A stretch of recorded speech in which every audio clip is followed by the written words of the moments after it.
Warahmatullahi ta'ala wabarakatuh. Alhamdulillahi rabbil alamin, wassalatu wassalamu ala asyrafil anbiya'i wal mursalin wa ala alihi wa sahbihi ajma'in. Subhanaka la ilma lana illa ma 'allamtana innaka antal alimul hakim. Rabbi shrah li sadri wa yassir li amri wa hlul 'uqdatam min lisani yafqahu qawli. Rabbi yassir wa la tu'assir wa anta muyassir likulli 'asir. Amma ba'd. Pertama dan sebelumnya, sama-sama kita mulai pengajian kita pada malam ni untuk memohon keberkatan dengan membaca Ummul Kitab Al-Fatihah. A'udzubillahi minasyaitonir rajim. Bismillahirrahmanirrahim. Alhamdulillahirabbil alamin, arrahmanir rahim, maliki yaumiddin, iyyaka na'budu wa iyyaka nasta'in. Shiratal mustaqim, shiratal ghairil maghdubi 'alaihim waladdallin. Amin. Pertamanya kita rafakkan kesyukuran kepada Allah Ta'ala kerana sama pada malam ini dapat berkumpul untuk kita mulai pengajian kita dalam Lughah Arabiah.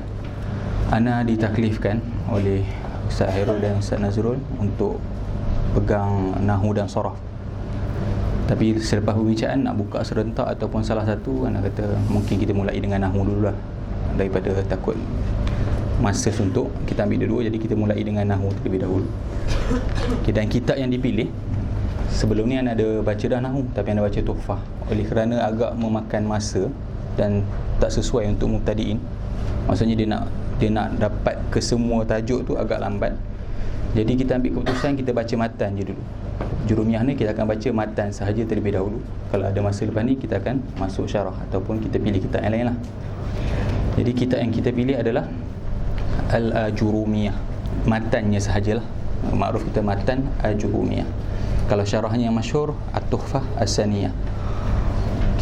Terlebih dahulu tentang nama yang diberikan adalah Al-Ajurumiyah. Biasa kita sebut matan Jurumiyah. Nama yang betulnya Ajurumiyah. Bila sebut matan Ajurumiyah, sebenarnya ada satu kalimat yang dibuang sebab nama asalnya adalah Al-Muqaddimah Al-Ajurumiyah. Sebab Al-Ajurumiyah ni nisbah kepada muannas. Mausuf dia mesti juga muannas. Jadi mausuf dia adalah Al-Muqaddimah Al-Ajurumiyah. Sebab matan tu muzakkar. Jadi mausuf yang dibuang tersebut adalah Al-Muqaddimah Al-Ajurumiyah. Maksudnya asal lafaz dia matan Muqaddimah Al-Ajurumiyah. Okey, Al-Ajurumiyah ni nisbah kepada tuan kitab lah, nisbah kepada musannif tu sendiri yang bernama Ibnu, masyhur dengan namanya Ibnu Ajurum. Nama sebenarnya adalah Muhammad bin Dawud As-Sunhaji, Abu Abdullah As-Sunhaji Al-Fasi. Maksudnya Muhammad bin Dawud As-Sunhaji. Dilahirkan pada tahun 672 Hijrah. Tahun wafatnya Ibnu Malik At-Ta'i. Ibnu Malik ni Tuan Alfiyah Ibni Malik. Dia lahir pada tahun wafatnya Ibni Malik. Biasa kita dengar itu, lahir pada wafatnya ulama sekian. Kita seolah tukar passing baton tu kan. Mati seorang, lahir seorang. Dia lahir pada 672. Ibnu Ajurum ni kurang masyhur dengan penulisan. Kita tak biasa dengar kitab-kitab yang lain. Ma'rufnya kitab ni je lah. Kitab-kitab yang lain mungkin tak sampai. Biasa kita dengar Ibnu Ajurum ni matan Ajurumiyah. Ada juga kitab-kitab yang lain tapi tak masyhur. Walaupun dengan satu kitab ni saja, dengan keberkatan kitab ni sampai ke merata-rata. Sampai kita kat Malaysia pun kitab yang pertama lah yang akan kita pelajari. Di antara keberkatan banyak cerita. Di antaranya dikatakan dia tulis di Mekah kan, di depan Kaabah, sedang tulis, tiba-tiba helaian-helaian yang ditulis tu terbang. Dia kata, ya Allah, kalau betul penulisan ni ikhlas kepada kamu, kembalikan helaian-helaian tadi. Jadi helaian-helaian tadi kembali. Itu satu. Di antara kisah yang lain dikatakan selepas dia habis tulis Ajurumiyah ni, dicampak ke dalam laut. Katanya kalau betul penulisan aku ni kerana Allah Ta'ala, jangan basahkanlah. Maksudnya timbul, jangan basahkan helaian-helaian tersebut. Agak-agak kalau kita sekarang buat macam tu je. Rasa tenggelam habis lah kan. Kalau buku ni aku buat kerana engkau, rasa tenggelam habis. Maksudnya buku ni penuh dengan keberkatan. Itu di antara kisah yang masyhur lah. Okey, itu sedikit tentang musannif. Yang kedua, sedikit tentang pengenalan ilmu nahwu. Okey, setiap kali majoriti budak baru pelajar baru dalam majoriti. Okey. Setiap kali kita nak masuk dalam satu ilmu, kita kena tahu dia punya teras-teras ataupun asas-asas, ataupun kita panggilkan sebagai al-mabadi'u al-asharah. Kalau kita tak tahu 10 pun, kita tahu sebahagian pun tak apa. Sebab di akhir bait kata apa? Wa man daral jami'a hadha syarafa. Kalau tahu sebahagian daripada 10 pun tak apa. Kalau tahu ke 10 lagi lebih elok. Okay. Terlebih dahulu, kalau ada yang Tuhfah Saniyah mukaddimah, muka surat pertama dia ada al-muqaddimat, muka surat yang ke-6. Dekat situ ada sebahagian daripada al-mabadi' al-asharah. Anda tak nak bincang, tak nak bawa mari matan al-mabadi' al-asharah kan jadi panjang cerita. Okey. Kita share apa yang dia bagilah. Yang pertama dibincang kat situ at-ta'rif. Ta'rif kalimah nahu tutlaqu fil lughatil arabiyyati ala idati ma'anin. Kalimat nahu tu sendiri pada lughah, okey, pada lughah kita tak pandang, kita nak pada istilah. Tapi apa dia maksud nahu pada asal? Ada beberapa maksud. Ada yang kata ada 4, ada 5, ada 7, tapi yang makrufnya ada 2. Yang pertama dengan maksud jihah, maksudnya haluan, tujuan. Contohnya kalau kita kata zahabtu nahwa fulanin, aku pergi menuju seseorang, tujuanlah. Itu di antara maksud nahwu. Di antara yang kedua dengan maksud yang ma'ruf, asyibhu wal mislu, seperti. Contoh kita kata Muhammadun nahwu Ali, Muhammad seperti Ali. Jadi nahwu ni dari segi bahasa ma'ruf, maksud yang paling ma'ruf ada 2. Tujuan, menuju tujuan, ataupun kita kata seumpama ataupun seperti. Itu dari segi lughah. Okay, dari segi istilah, wa tutlaqu kalimah nahwu fi istilahil ulama ala al-ilmu bil qawaid allati yu'rafu biha ahkamu awakhiril kalimatil arabiyyati fi hali tarkibiha min al-i'rabi wal bina'i wa ma yatba'u dhalik. Nahwu dari segi istilah yang kita nak pelajari adalah ilmu yang mana dengan pada ilmu tersebut diletakkan beberapa kaedah, yang mana dengan kaedah tersebut kita dapat mengenali hukum-hukum akhir-akhir kalimah ketika dalam jumlah ayat. Fi hali tarkibiha ni maksudnya dalam bentuk ayat. Hukum tersebut sama ada berubah minal i'rab wal bina ataupun kekal dalam satu keadaan. Okey. Ini definisi nahwu pada istilah di sisi mutaakhirin kemudian. Okey, sedikit pengenalan nahwu, sedikit sejarah nahwu, tapi anda tak nak bincang panjang. Dalam Tuhfah Saniyah hari tu anda bincang agak panjang. Ilmu nahwu macam ilmu-ilmu yang lain, macam usul fiqh, macam hadis, macam-macam semua ilmu lain tak ada pada zaman Nabi. Sebab apa?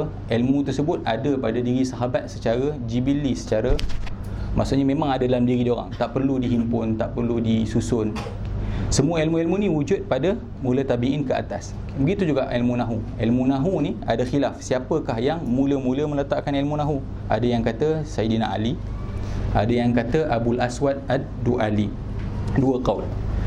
Ada qaul yang dia jamak di antara dua qaul ni. Dia kata apa? Abul Aswad ad-Du'ali bi amri Sayyidina Ali ibn Abi Talib. Maksudnya yang meletakkan ilmu tersebut adalah Abul Aswad ad-Du'ali dengan perintah daripada Sayyidina Abi Talib. Macam mana boleh berlaku? Sebab ketika zaman Sayyidina Ali mula berlakunya futuhat, buka negara-negara Islam, jadi yang bukan Arab masuk Islam, jadi bercampur dengan orang Arab, jadi lafaz-lafaz Arab tu mula rosak. Pada zaman sahabat, maksudnya seolah-olah bahasa Arab ni tak rosak. Apa yang keluar dari dia orang tak mampu pun buat salah. Apa yang keluar tu memang betul. Apa yang keluar daripada lidah Arab memang itu yang tepat. Maksudnya dia tak mampu pun nak buat salah. Tak mampu nak kata daraba Zaidan, tak mampu. Tak mampu nak nasabkan fa'il. Memang benda tu asli daripada diri dia. Itu bahasa Arab yang asal. Tapi bila bercampur dengan ajam mula nak cakap Arab, tapi bercampur, di situ mula berlakunya rosak. Sebab tu dari segi istishhad, kalau kita nak buat hujah tentang lafaz Arab, hanya boleh kita buat hujah sampai tahun sekitar 170 Hijrah, diakhiri dengan Ibrahim Ibn Harmad. Sampai situ je syair dia je yang boleh dia buat hujah dalam bahasa Arab. Selepas tu bermula pada Bashar Ibn Burd, syair tu tak boleh lagi dibuat hujah sebab mulanya bercampur Arab dengan ajam dan bahasa tu mula rosak. Ketika Sayyidina Ali dapati banyaknya berlaku kesalahan, di antaranya kisah masyhur zaman Sayyidina Umar, ada yang baca innallaha bari'um minal musyrikina wa rasulih, sepatutnya wa rasuluh, baca wa rasulih. Betul, di antaranya ayat Quran yang lain la ya'kuluhu illal khati'un, dibaca la ya'kuluhu illal khati'in, dan banyak lagi salah-salah yang lain. Disebabkan kesalahan-kesalahan ni, Sayyidina Ali mula berfikir apa yang perlu dilakukan. Jadi kenapa kaul yang lebih masyhur mengatakan yang meletakkan ilmu nahwu adalah Abul Aswad Ad-Du'ali dengan perintah Saidina Ali? Sebab Saidina Ali ni khalifah. Kalau kita fikir khalifah dari segi logik, sempat ke nak fikir untuk letakkan, nak kumpul satu benda? Tak. Jadi memang Saidina Ali yang terlintas, tapi dia tak ada masa, dia minta Abul Aswad Ad-Du'ali untuk kumpul benda tersebut. Okey, di peringkat permulaan, ilmu nahwu pada tangan Abul Aswad Ad-Du'ali hanya dikumpulkan benda yang dia nampak salah, benda yang zahirnya dia nampak salah lah. Contoh, dia ada awal tu ditaksimkan kepada kalimah kepada isim, fi'il dan haraf. Lepas tu ada bab ta'ajub. Sebab di antara kisah yang masyhur dalam Mukhtasar Jiddan pada permulaan kitab, dia kata di antara sebabnya adalah Abul Aswad Ad-Du'ali pada satu malam dia duduk dengan anak dia di atas rumah, lalu anak dia kata, ma ajmalus sama'. Dia kata kepada Abul Aswad Ad-Du'ali, ma ajmalus sama'.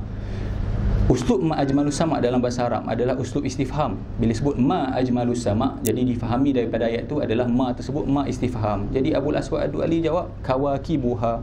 Seolah dia faham anak dia kata, wahai ayahku, apakah yang menyebabkan langit ni cantik? Jadi ayah dia jawab kawakibuha. Lalu anak dia jawab, lam aqsid zalik walakin uridu an ata'ajjab bihi. Aku nak ta'ajub. Jadi ayah dia kata, kalau kamu nak macam tu, kena sebut ma ajmala as-samaa. Jadi Abul Aswad Ad-Du'ali cakap macam mana? Anak aku sendiri pun salah, macam mana pula kalau orang awam yang lain? Okey, di antara sebab yang masyhur lah. Jadi dalam penulisan dia ada bab ta'ajub, macam itulah. Di antaranya taksim isim, fi'il dan harf. Itu pada peringkat permulaan. Jadi hanya terhad kepada helaian-helaian mengikut kesalahan-kesalahan yang zahir. Lalu selepas di tangan Abul Aswad Ad-Du'ali ni belajarlah beberapa ulama nahwu. Di situlah lahirnya tabaqah yang pertama. Tabaqah yang pertama, tak apalah, anda tak nak masuk. Kita dalam nahwu nanti kita ada bincang Basri dengan Kufiyin. Tapi tabaqah yang pertama yang wujud adalah tabaqah Basri.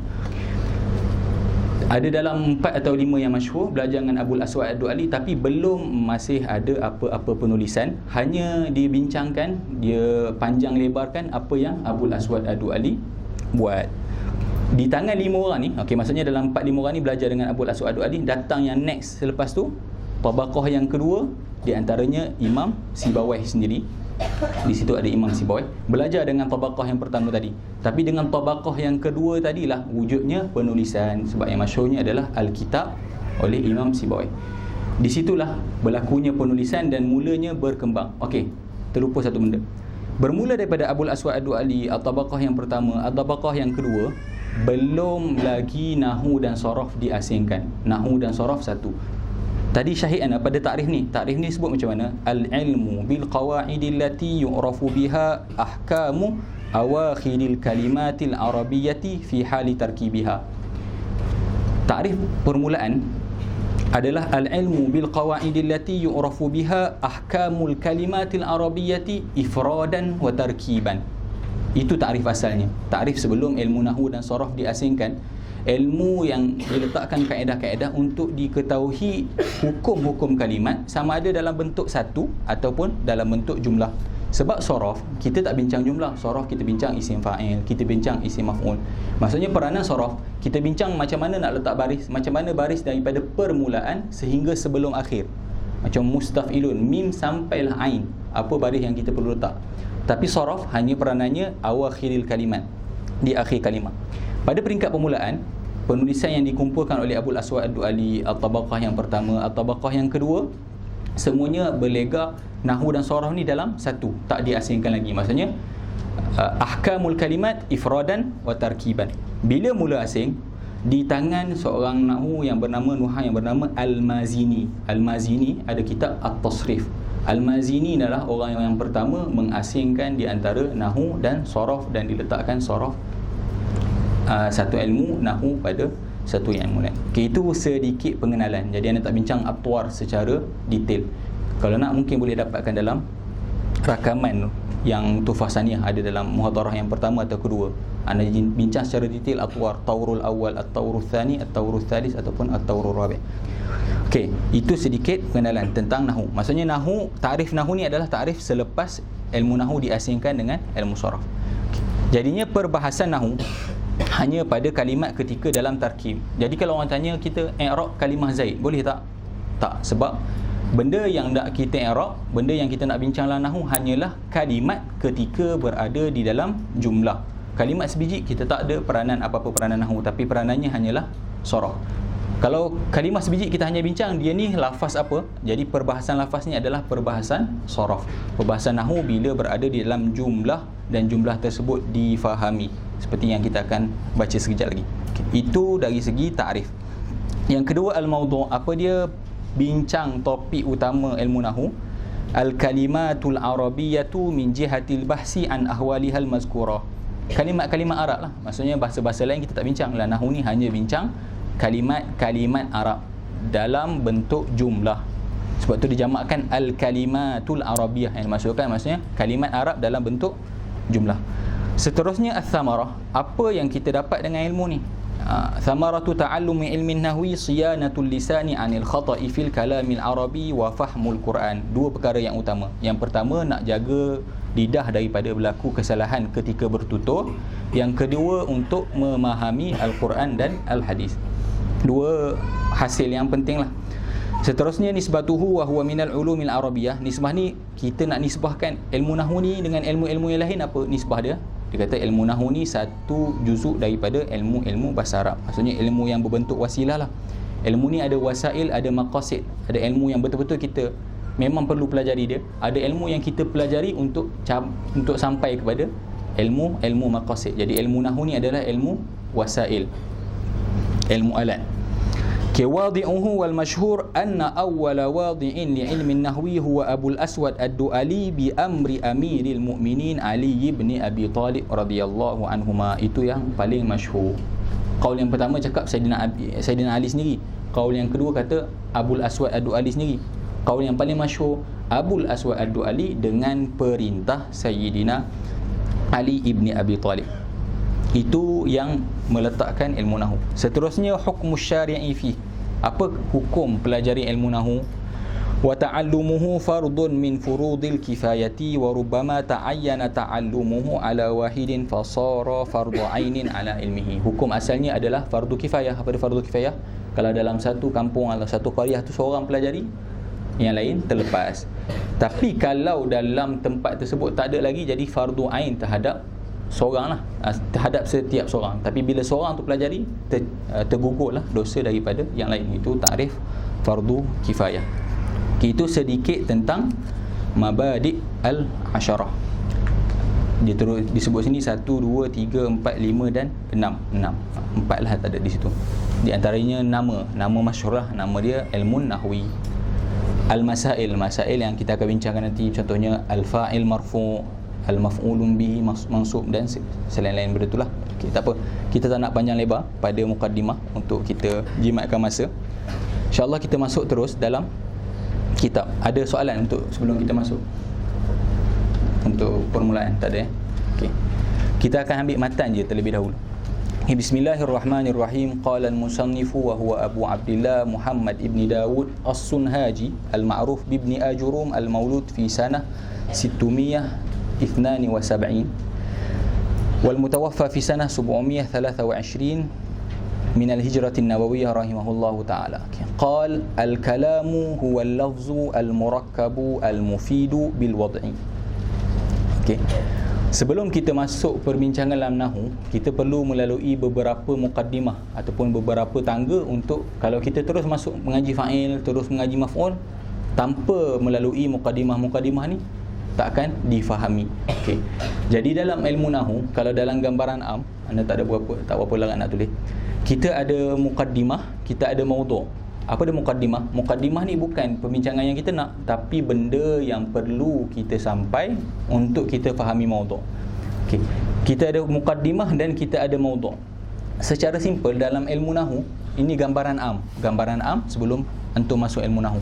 Kita ada mukaddimah dan kita ada maudhu'. Ada 3 mukaddimah yang perlu dilalui untuk fahami maudhu'at dalam ilmu nahwu. Yang pertama dipanggil muqaddimah al-kalam. Al-muqaddimatul ula al-kalam, yang kita akan masuk sebentar lagi. Muqaddimah al-kalam. Al-muqaddimatul thaniyah al-i'rabu wal bina.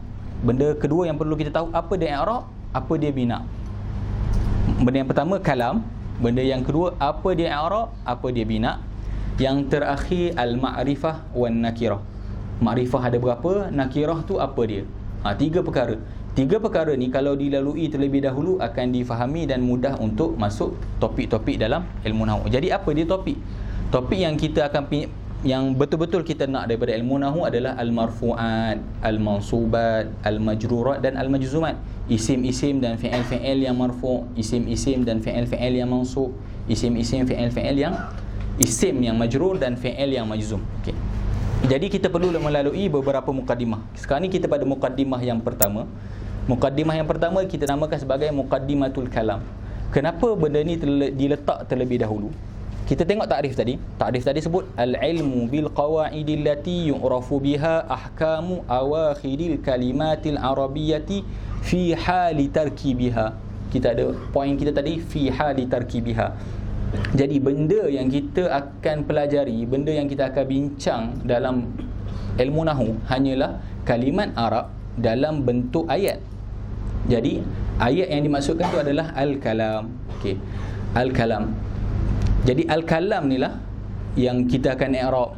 Kita akan i'rab adalah jumlah. Jumlah tu yang dinamakan sebagai kalam. Okey. Al-kalam, bila sebut al-kalam sekarang ni kita nak bincang al-kalam di sisi ulama nahwu. Okey, al-kalam ni dia ada makna lughawi, ada makna istilahi.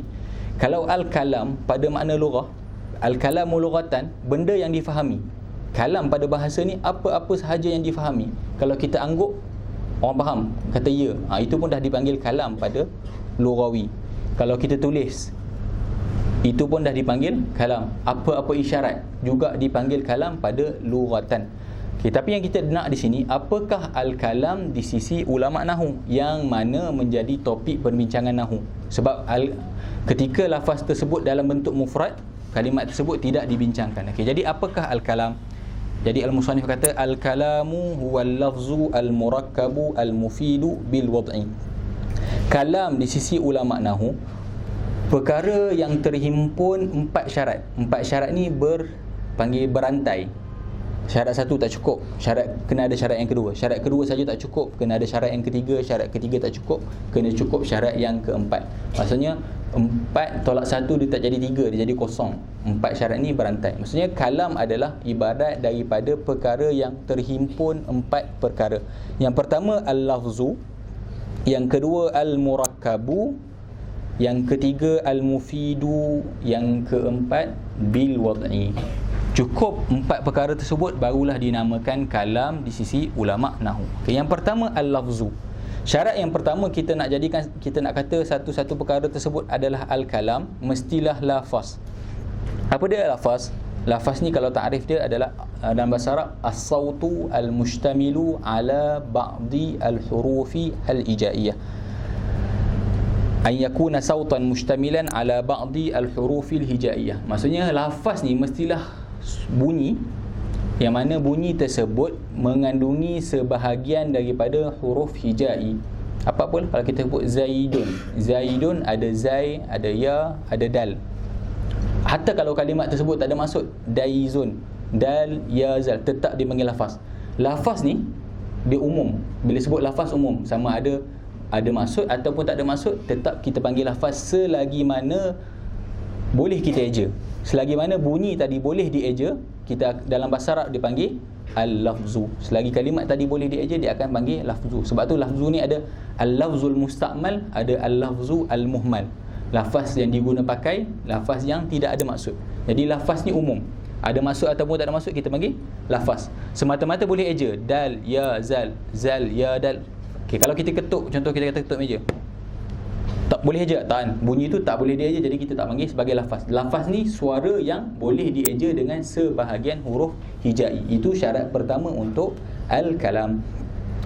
Memada tak semata-mata kalimat tersebut boleh dieja, kalimat tadi boleh dieja, tidak. Perlu ada syarat yang kedua. Syarat yang kedua adalah al-murakkabu. Semata-mata lafaz tak boleh, kena al-murakkab. Apa dia al-murakkab? Ma tarakkaba min kalimataini fa akthar. Mesti lafaz tersebut, lafaz yang boleh dieja tadi terdiri daripada dua kalimah ataupun lebih. Paling kurang dua. Kalau lebih elok. Paling kurang mesti dua ataupun lebih. Yang pertama mesti lafaz. Lafaz ni apa? Suara yang boleh dieja oleh sebahagian huruf ijai. Yang kedua, lafaz tersebut mesti terhimpun daripada dua ataupun lebih. Itu syarat yang kedua. Memadai tak semata-mata dua lafaz, dua kalimat, tidak memadai. Kalimat tersebut mesti, yang ketiga, al-mufid, mesti difahami ataupun mesti memberi maksud. Kata hatalah contoh, walaupun sampai 100 kalimah, kalimat yang pertama tadi dimulai dengan in. In tu dengan maksud jika. In. Lepas tu datang sampai 90 lafaz sekalipun, belum ada jawapan, belum kalimat tadi, lafaz tadi belum difahami, ketika tu kita tak panggil kalam. Jadi bukan bilangan yang menjadi kira, tapi dua. Maksudnya satu memang tak akan difahami, dua. Tapi hatta kalau sampai 100 sekalipun, kalau jumlah tadi belum difahami, kita tak panggil dia sebagai kalam. Maksudnya mesti lafaz, yang kedua mesti tersusun, yang ketiga tersusun tu mesti memberi maksud. Contoh kita kata qama Zaidun. Okey, selamat. Kalau kita kata in qama Zaidun, kalau Zaid berdiri, difahami tak? Tak. Jadi kalimat tersebut belum lafaz. Kalau kita kata qama Zaidun, memadai. Kalau kata qumtu, aku berdiri, memadai, telah dipanggil kalam. Qumtu satu ke dua? Dua. Qum tu satu, tu dhamir. Dhamir ni satu kalimat yang lain. Dhamir ni juga adalah isim. Kita panggil isim dhamir. Jadi di situ ada dua kalimat. Qum tu fi'il, tu isim. Jadi ada dua kalimat. Difahami, jadi dipanggil sebagai kalam. Okay, itu tiga syarat yang berantai. Syarat yang terakhir untuk komplitkan syarat tersebut, mestilah jumlah tersebut bahasa Arab. Bil wad'i di situ senang kita bincang, kita kata bahasa Arab. Cukup 4 syarat tersebut, barulah kita akan namakan jumlah tersebut kalam. Maksudnya kalam ni mestilah lafaz. Lafaz tersebut bersusun daripada dua ataupun lebih. Mestilah yang banyak tu difahami, dan hendaklah kalam tersebut dalam bahasa Arab. Kalau bahasa lain tidak diperbincangkan dalam ilmu nahwu. Okey. Jadi al-kalam di sini motif dia adalah untuk kita bincang jumlah yang nak dibincangkan oleh ilmu nahwu. Jadi bahasa Arab je lah. Jumlah-jumlah dalam bahasa Arab yang difahami. Okey, itu ta'rif al-kalam.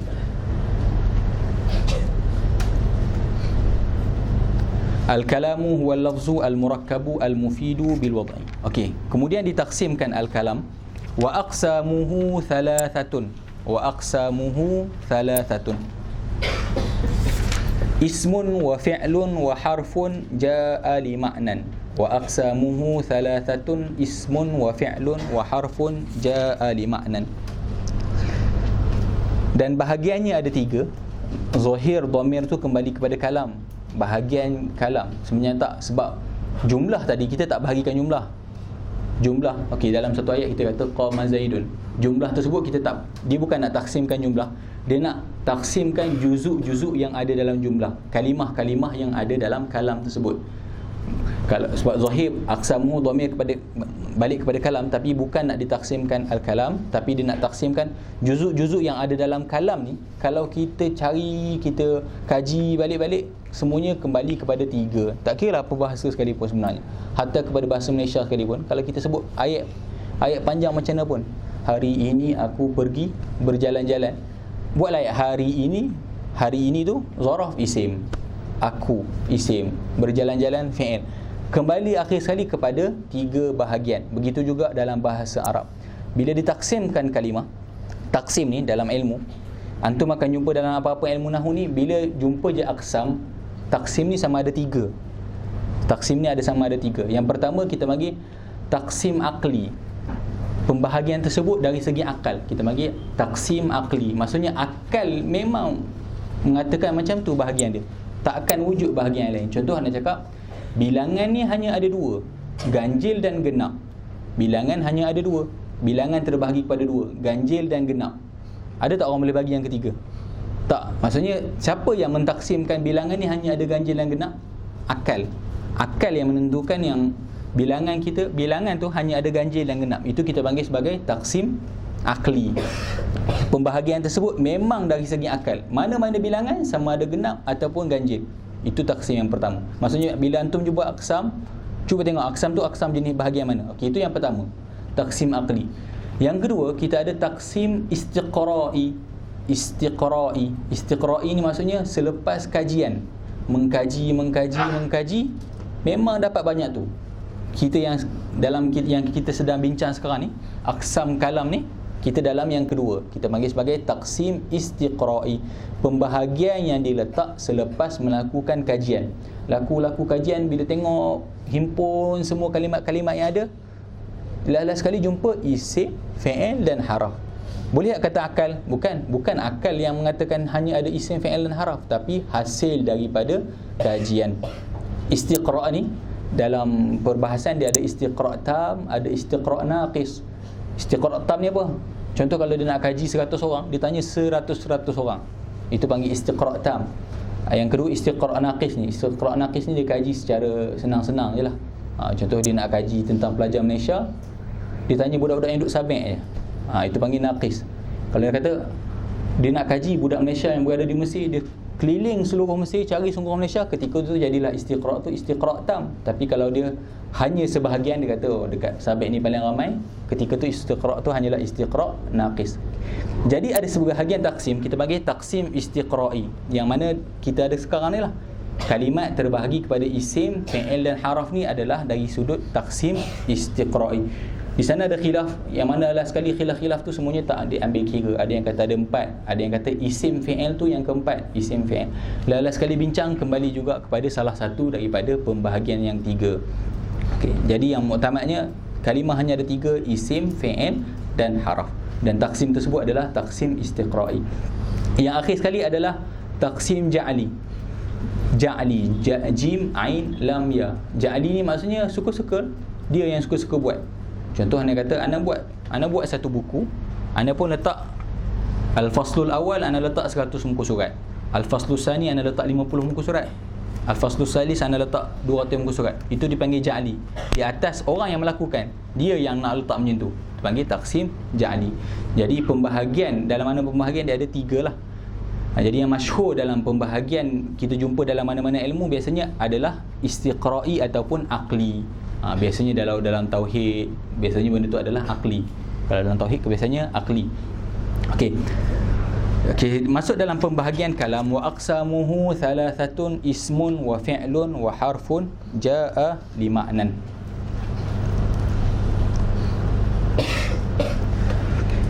Pembahagian kalimat, bukan kalam. Kalimat tu sendiri, bila anda sebut kalimah, maksudnya satu pembahasan kalimah. Kita bukan nak taksim kalam. Kalau kita nak taksim kalam, dia akan jadi lain. Contoh wa aqsamu, kalau kita nak rajakkan dhamir tu kepada kalam, kita nak membahagikan kalam, dia jadi lain. Kita akan cakap al-kalam tu, kalau kita nak bahagikan kalam, dia akan jadi jumlah ismiyah, jumlah fi'liyah. Itu baru panggil taksim kalam. Tapi sekarang ni dia nak taksimkan kalimah tu sendiri. Okey. Kalau kita nak taksimkan kalam, mungkin kita kata kalam ni ada yang mula dengan fi'il, lepas tu isim, ada yang isim, lepas tu fi'il, ada yang kedua-duanya isim. Boleh tak satu kalimat tu semua fi'il? Tak ada. Dia sama ada isim dan fi'il, ataupun isim sama isim. Fi'il takkan boleh sama-sama dia. Okey. Tapi sekarang ni dia nak bukan nak taksimkan kalam, tapi nak taksimkan kalimah. Itu beza di antara kalimah dan kalam. Jadi kalimah tu satu lafaz, satu perkataan, kalam tu jumlah tu sendiri. Dia ada beberapa istilah yang lain. Di antaranya kalau antum biasa dengar kalim. Ini anda kongsi je, takut-takut dengar. Kita ada kalimah. Kalimah tu satu perkataan. Kita ada kalam. Apa dia kalam? Kalam tadi takrif yang tadi. Apa yang cukup 4 syarat. Dia ada satu lagi dipanggil kalim. Al-kalim. Kaf, lam, mim. Kalam, kaf, lam, alif, mim. Dia kalim. Kaf, laf, mim. Lam tu berbaris di bawah. Apa dia kalim? Kalim ni hampir sama dengan kalam, tapi ada beza. Apa dia? Kalim ni cukup memadai lafaz tu murakkab.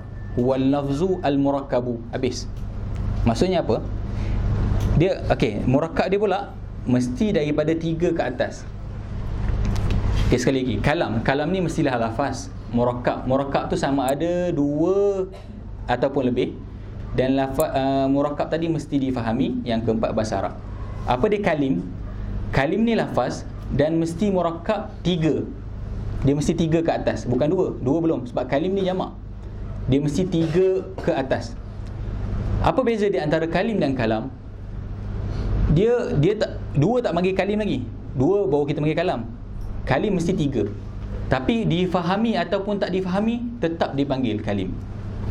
Boleh? Nampak? Okey, kalam ni 2 pun cukup dah. Tapi ada syarat lain, mesti difahami. Kalim mesti 3 tapi tak difahami pun tak apa. Okey, contoh nak kata qama Zaidun. Siapa yang faham dapat jawab lah. Qama Zaidun. Kalam ke kalim? Kalam. Kalau nak kata Zaidun qama abuhu. Kalam ke kalim? Kalam dan kalim. Bila nak sebut Zaidun qama abuhu, jawapan dia kalam dan kalim. Sebab apa? Zaidun qama abuhu, ada 4 lafaz. Zaidun qama abuhu, 4. Cukup untuk syarat untuk kalam, cukup syarat untuk kalim, dan difahami.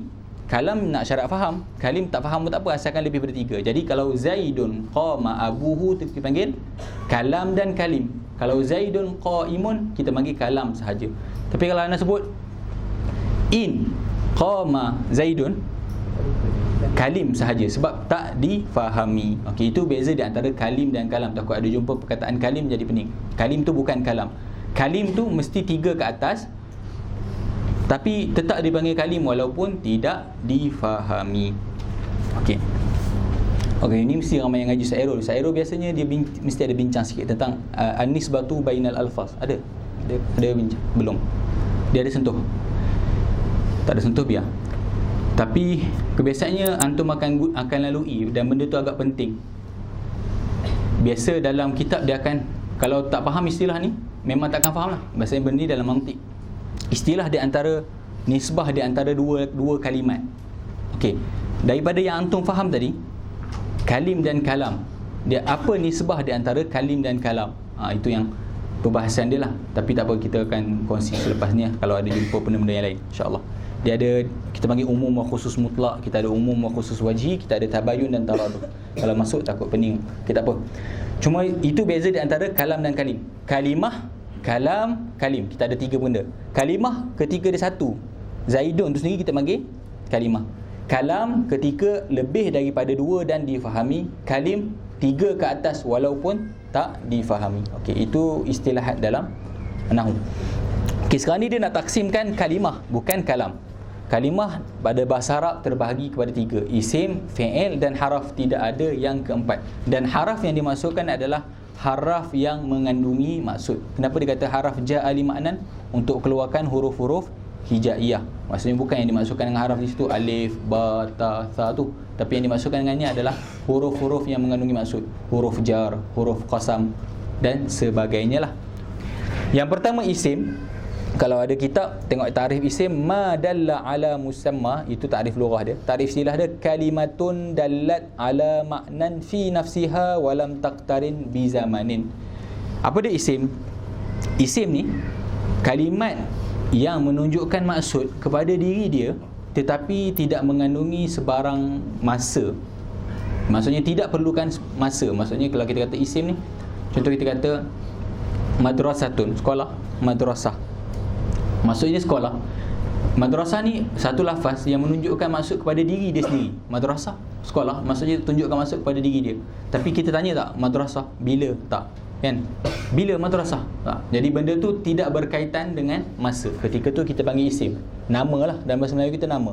Mana-mana nama yang menunjukkan maksud kepada diri dia tapi tidak kena-mengena dengan terlepas, tidak mengena akan datang, tidak mengena sedang, ketika tu kita panggil sebagai isim. Okay, yang kedua fi'il. Kalimatun dallat ala ma'nan fi nafsiha waqtaranat bi ahadil azminati thalathah. Kalimat juga dan menunjukkan maksud kepada diri dia tetapi berhubung dengan salah satu daripada 3 masa yang ma'ruf. Maksudnya telah lepas, akan datang ataupun sedang. Okey. Bila kita kata bercakap ni satu, contoh kita kata tahaddasa ataupun takallama, bermaksud berkata-kata. Maksudnya lafaz tersebut menunjukkan maksud kepada diri dia, tapi bila kita kata dia berkata-kata, kita akan tanya bila. Okey, maksudnya mesti berkata-kata tu berlaku pada masa yang telah lepas, akan datang ataupun sedang berlaku. Mana-mana lafaz yang mengandungi dalam lafaz tersebut waktu, ketika tu kita panggil sebagai fi'il. Okey, itu yang kedua. Yang terakhir harfun. Harfun yang terakhir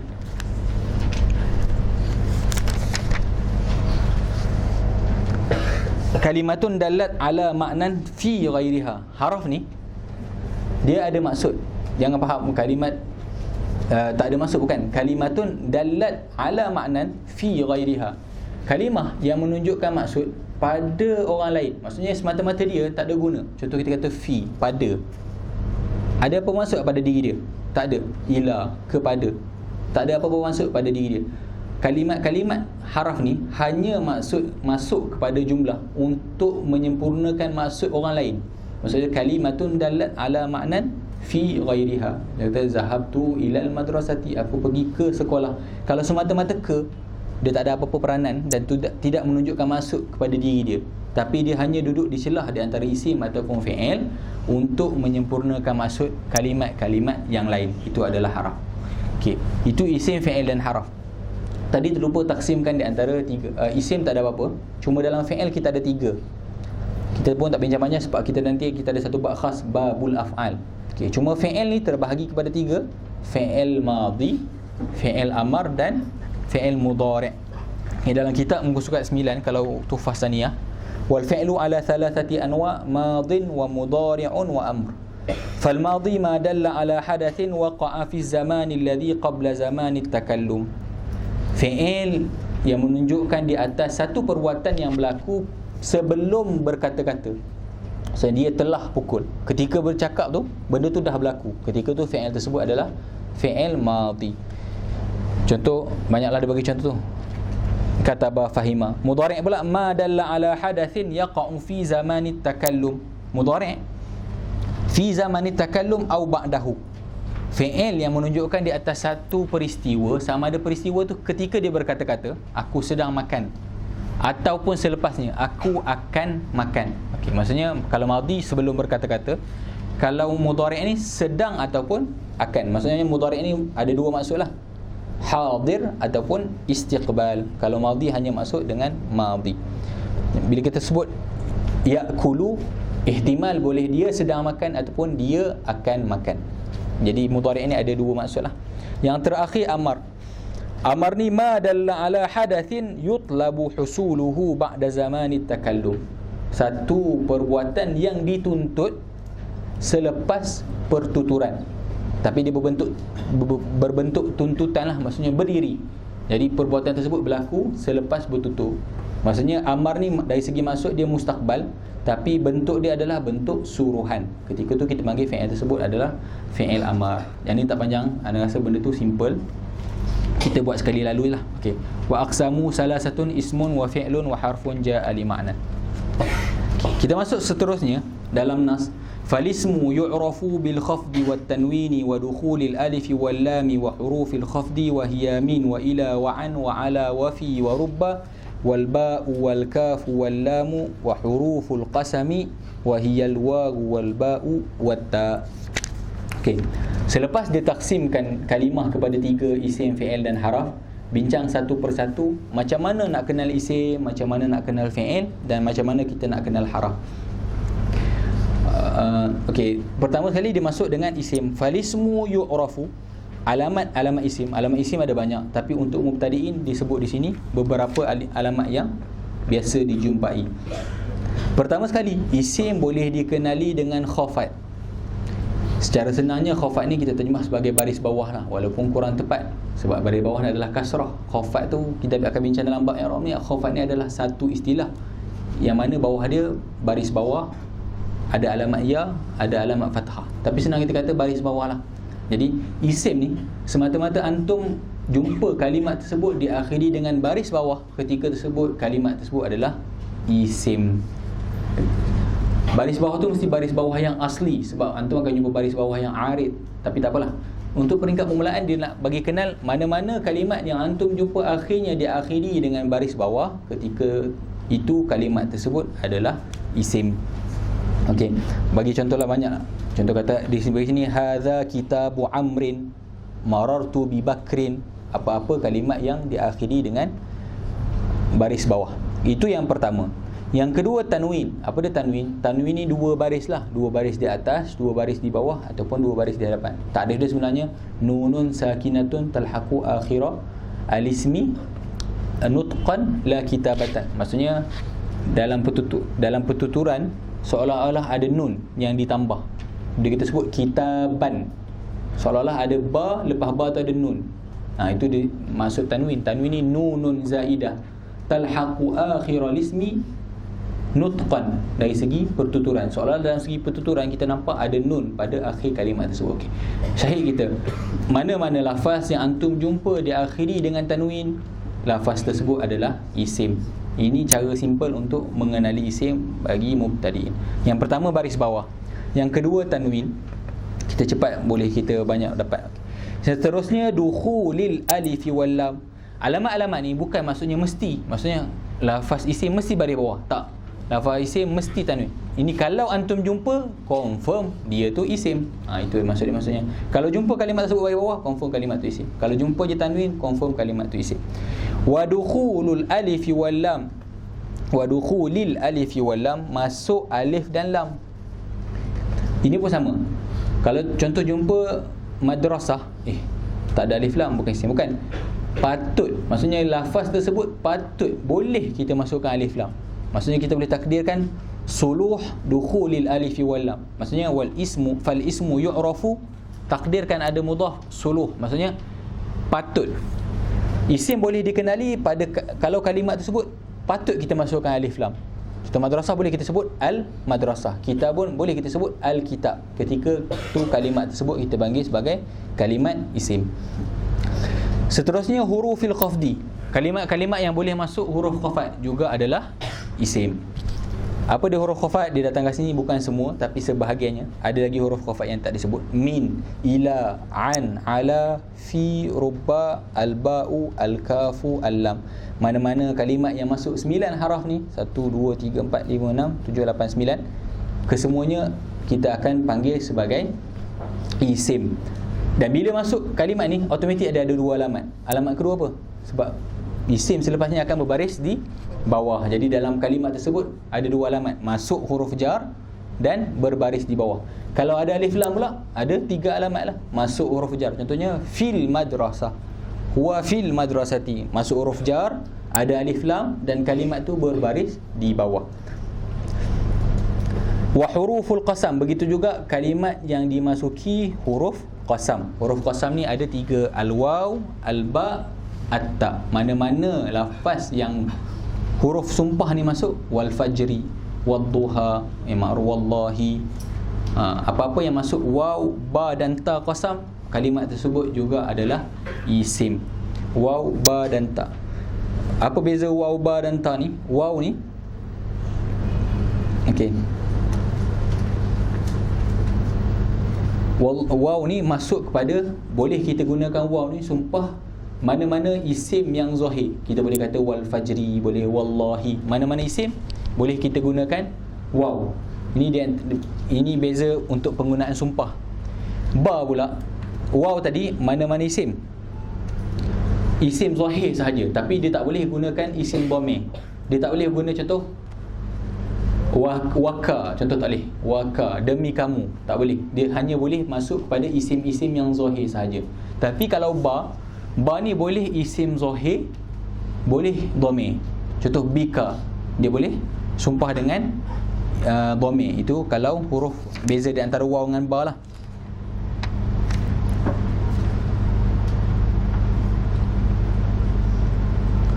Yang terakhir ta. Kalau ta pula hanya masuk pada nama Allah Ta'ala sahaja, pada lafaz jalalah.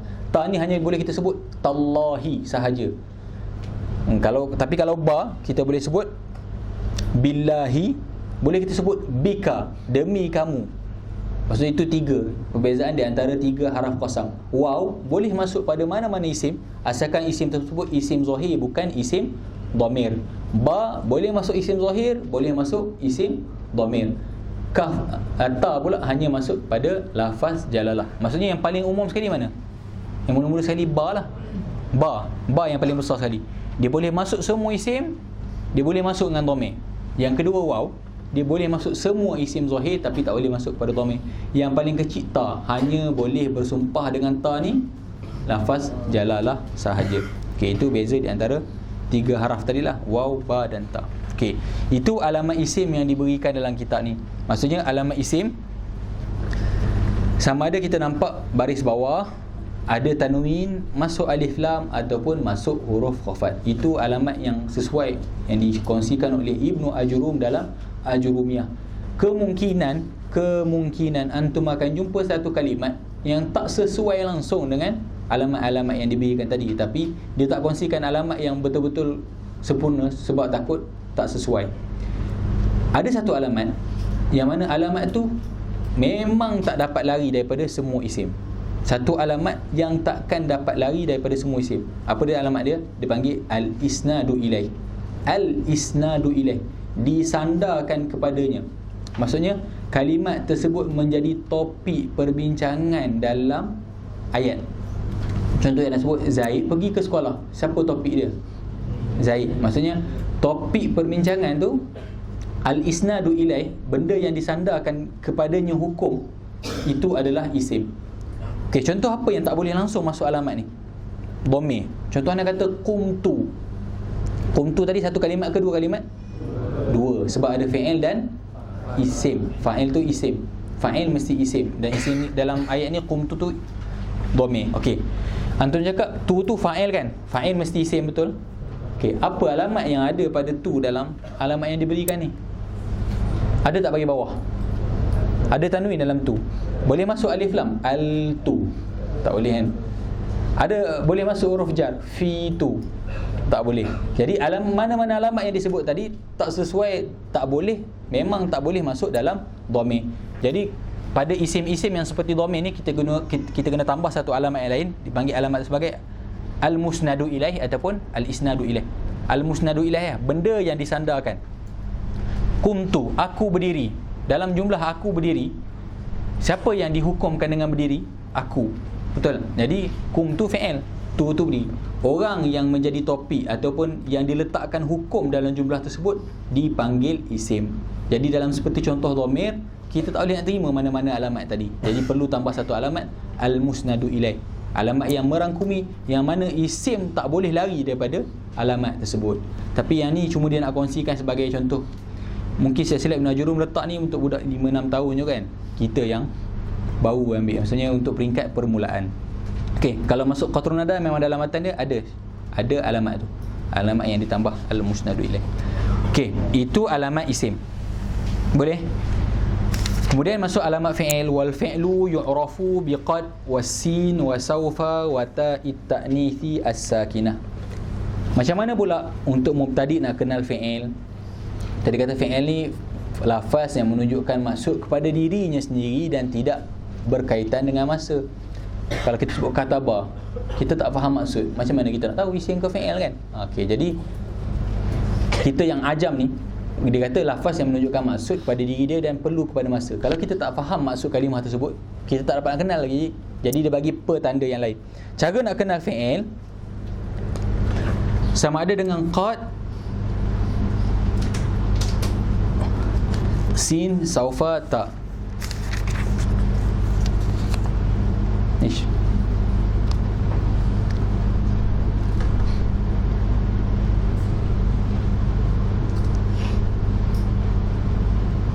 Oh, ada satu permintaan panjang ni.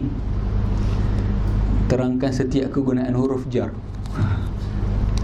Apalah, secara ringkas, huruful khafdi tadi kita patah balik. Wa huruful khafdi wa hiya min wa ila wa an wa ala wa fi wa rubba wal ba'u wal kafu wal lam. Kalau masuk-masuk satu-satu ni jadi kerja. Tak apalah, kita bincang ringkas. Min maksudnya daripada. Maksudnya kalau kita kata kena buat ayat pula satu. Maksudnya min ni kita panggil dalam bahasa Arab, istilah dia ibtida, permulaan. Maksudnya tempat permulaan. Maksudnya aku berjalan bermula dari mana? Ketika tu kita guna min ataupun min ni maksudnya permulaan daripada, tapi dari segi maksudnya bermula mana? Ketika tu kita gunakan min. Ila, anda tak faham maksudnya. Kalau nak bincang maksud jadi panjang tu. Kita bagi kalimah maksud lafaz je lah. Min daripada, ila kepada, an daripada juga. Tapi maksud dia mujawazah, maksudnya daripada sini. Macam contoh jawaz tu, Contoh mana bagi an. Dan sini ada satu-satu contoh. Okay, wa huruful khafdi, kalau yang ada kitab Tuhfah Saniyah, kat dalam ni dia ada bagi maksud. Min walaha ma'anin minha al-ibtida. Nahwu safartu minal Qahirah. Kata min ada banyak maksud. Min ada min tab'idiyah, tuan kata tak boleh bincang banyak. Okay, tapi kita ambil maksud yang fokus pada maksud yang utama. Min di antara maksud yang masyhurnya al-ibtida. Contoh dia bagi sini safartu minal Qahirah. Hatta Ibnu Ajurum pun hanya terhadkan maksud, kata laha ma'anin minha al-ibtida. Dia tak nak panjangkan cerita. Min ada banyak maksud, tapi maksud yang paling banyak digunakan adalah al-ibtida, maksudnya bermula. Safartu minal Qahirah, aku bermusafir bermula daripada Qahirah. Ila juga maksudnya banyak, tapi wa min ma'aniha, sebab tu dia kata wa min ma'aniha, sebab setiap pada satu tu ada maksud-maksud dia. Yang ila, maksud yang kebanyakannya adalah al-intiha, lawan kepada min tadi. Maksudnya safartu ila al-Iskandariyah, maksudnya aku bermusafir ke Iskandariyah. Maksudnya Iskandariyah tu adalah penghujung permusafiran dia. Itu dia maksud ila. An wa min ma'aniha al-mujawazah.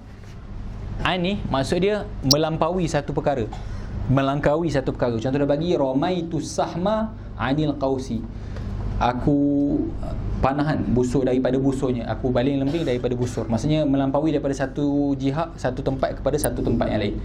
Ala wa min ma'aniha al-isti'la. Ala ni nak tunjukkan maksud tinggi. Nahu sa'itu alal jabali, aku mendaki bukit, untuk menunjukkan maksud ke atas. Wa fi wa min ma'aniha az-zarfiyah. Fi di antara maksud dia az-zarfiyah. Zarfiyah ni maksud dia nak katakan benda tu berada di dalam. Az-zarfi maksudnya al-ma'u fil kubi, air berada di dalam gelas. Ataupun al-ma'u fil kuzi, sama. Wa rubba ni makna dia taklil ataupun taksir, boleh jadi. Maksudnya rubba ni kena tengoklah, kadang-kadang maksud dia banyak, kadang-kadang maksud dia sikit, boleh guna dua-dua. Wa min mahani, biasanya rubba ni digunakan sikit lah kebiasaannya. At-taqlil, nahu rubba rajulin karimin qabalani, sikit sangat orang yang mulia aku jumpa. Rubba rajulin karimin qabalani, sikit sangat orang yang mulia jumpa aku, dia kata. Rubba tu biasanya maksudnya jarang-jarang, lebih kepada sedikit. Wal ba'u wa min ma'aniha at-ta'diyah. Ba ni biasanya dia hanya peranan dia nak memutaaddikan satu fi'il kepada satu perbuatan. Contohnya marartu bil wadi, dia nak ta'diyahkan fi'il marra tadi kepada tempat yang dia lalui. Marartu bil wadi. Al-kaf masyhur, maksud dia untuk menyamai satu perkara dengan satu perkara yang lain. Contoh Laila kal badri. Al-kafu peranan utama dia adalah at-tashbih. Al-lam pun ada banyak maksud, tapi maksud yang paling banyak adalah al-milku. Contoh dia al-malu li Muhammadin. Okey, dekat lam je ditafsirkan Ibnu Ajurum. Sini bukan Ibnu Ajurum, sini Syekh Muhyiddin Abdul Hamid. Salah. Syekh Muhyiddin Abdul Hamid dia bagi maksud, tapi dia nak bagi maksud yang sesuai untuk mubtadi. Setiap huruf-huruf tadi dia bagi satu maksud, kecuali lam dia bagi tiga maksud. Sebenarnya tiga maksud ni satu, cuma dari segi istilah. Lam ni ada satu istilah kita akan sebut lil milki, ada istilah kita panggil al-ikhtisas, ada istilah kita panggil al-istihqaq. Bila al-milku, bilakah kita panggil ikhtisas, bila kita panggil istihqaq? Kalau bila lam, mesti sebelum dia ada satu kalimat, selepas dia ada satu kalimat, dia menunjukkan kepada milik. Kalaulah lam tadi masuk kepada benda ataupun orang yang memang sepatutnya memiliki, ketika tu kita panggil lam tu lil milki. Contoh kita kata al-malu li Muhammadin, harta tersebut bagi Muhammad. Muhammad ni manusia ni memang dari hak dia memiliki. Jadi ketika tu kita panggil lam tu lam lil milki, al-malu li Muhammadin. Kalau lam tu masuk kepada orang yang memang patut memiliki, ketika tu kita panggil lam tu lam lil milki. Yang kedua, al-ikhtisas.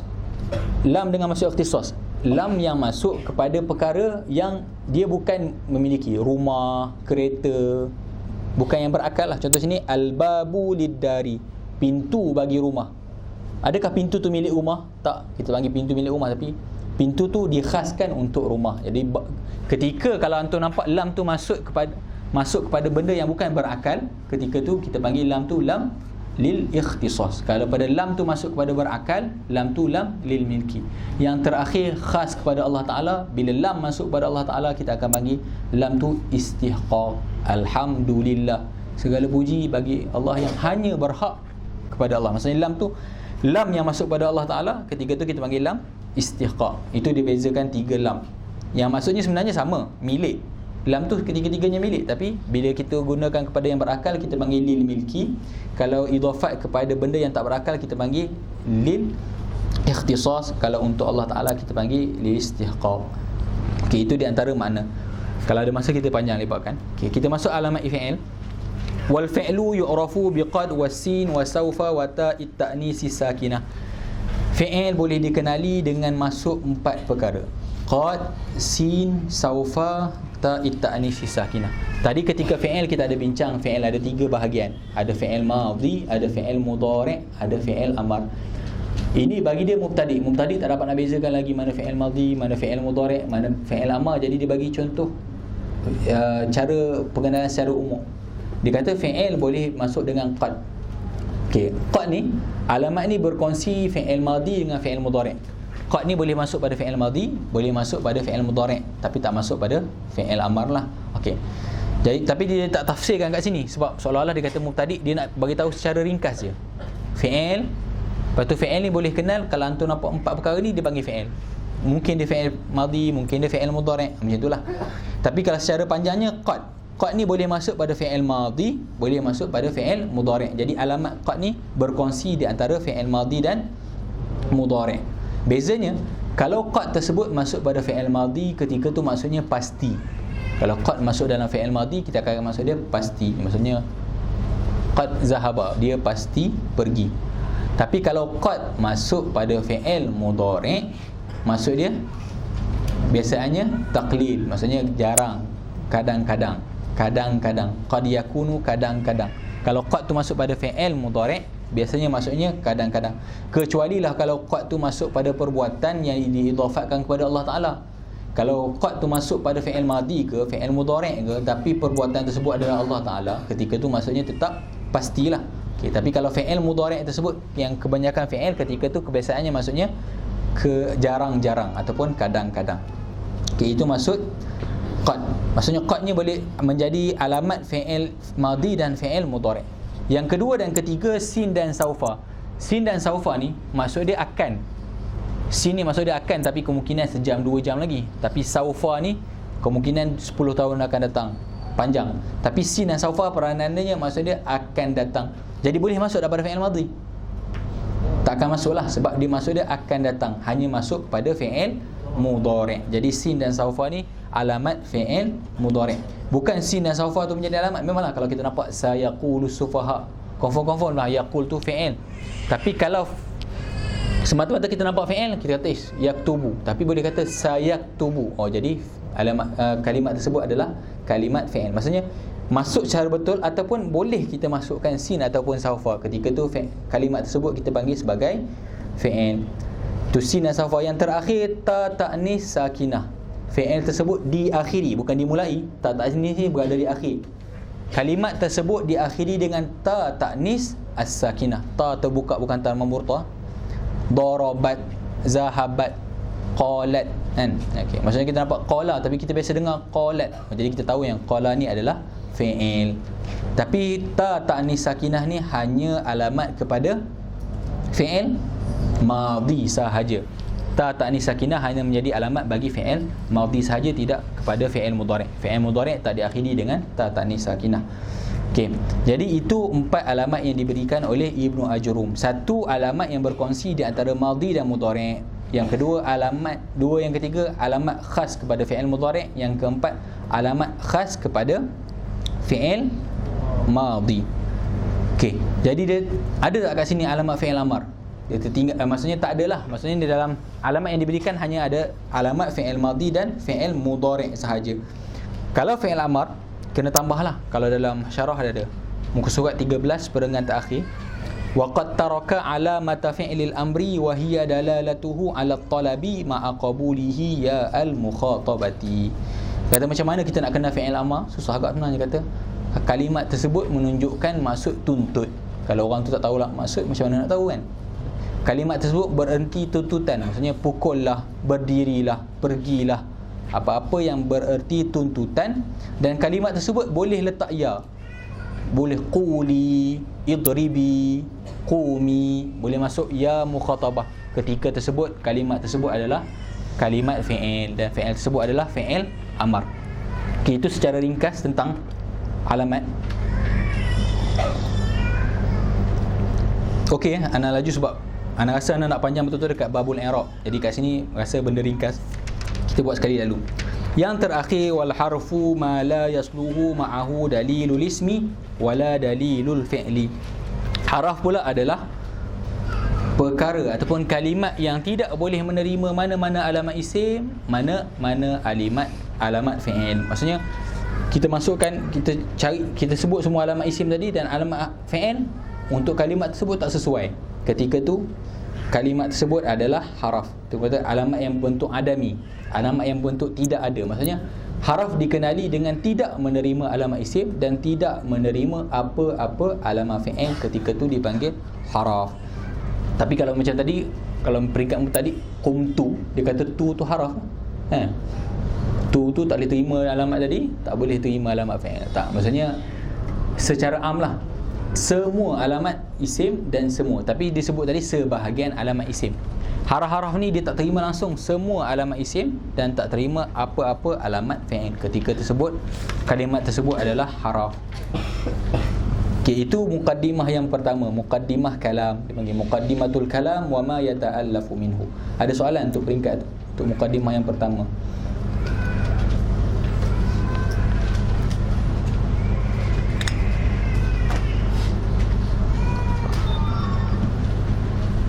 Laju ke? Tak ada kan? Okey, sebab muqaddimah pertama. Cuma kita fokus matan sebab nak kerja time, nanti kita nak buka surah juga. Jadi kita tengok ikut masa. Okey, itu muqaddimah yang pertama. Okey, tadi anda dah bincang dalam nahwu ni tasawwur am dah, kita ada muqaddimah dan kita ada mawdu'at. Muqaddimah pula terbahagi kepada beberapa muqaddimah. Muqaddimah yang pertama panggil muqaddimah kalam. Muqaddimah yang kedua kita panggil muqaddimah al-i'rabu wal bina. Al-i'rabu wal bina. Maksudnya kita nak tahu apa dia i'rab, apa dia bina. Qala al-musannif rahimahullah, al-i'rabu huwa taghyiru awakhiril kalimi li ikhtilafi al-awamili ad-dakhilati 'alayha lafzan aw taqdiran.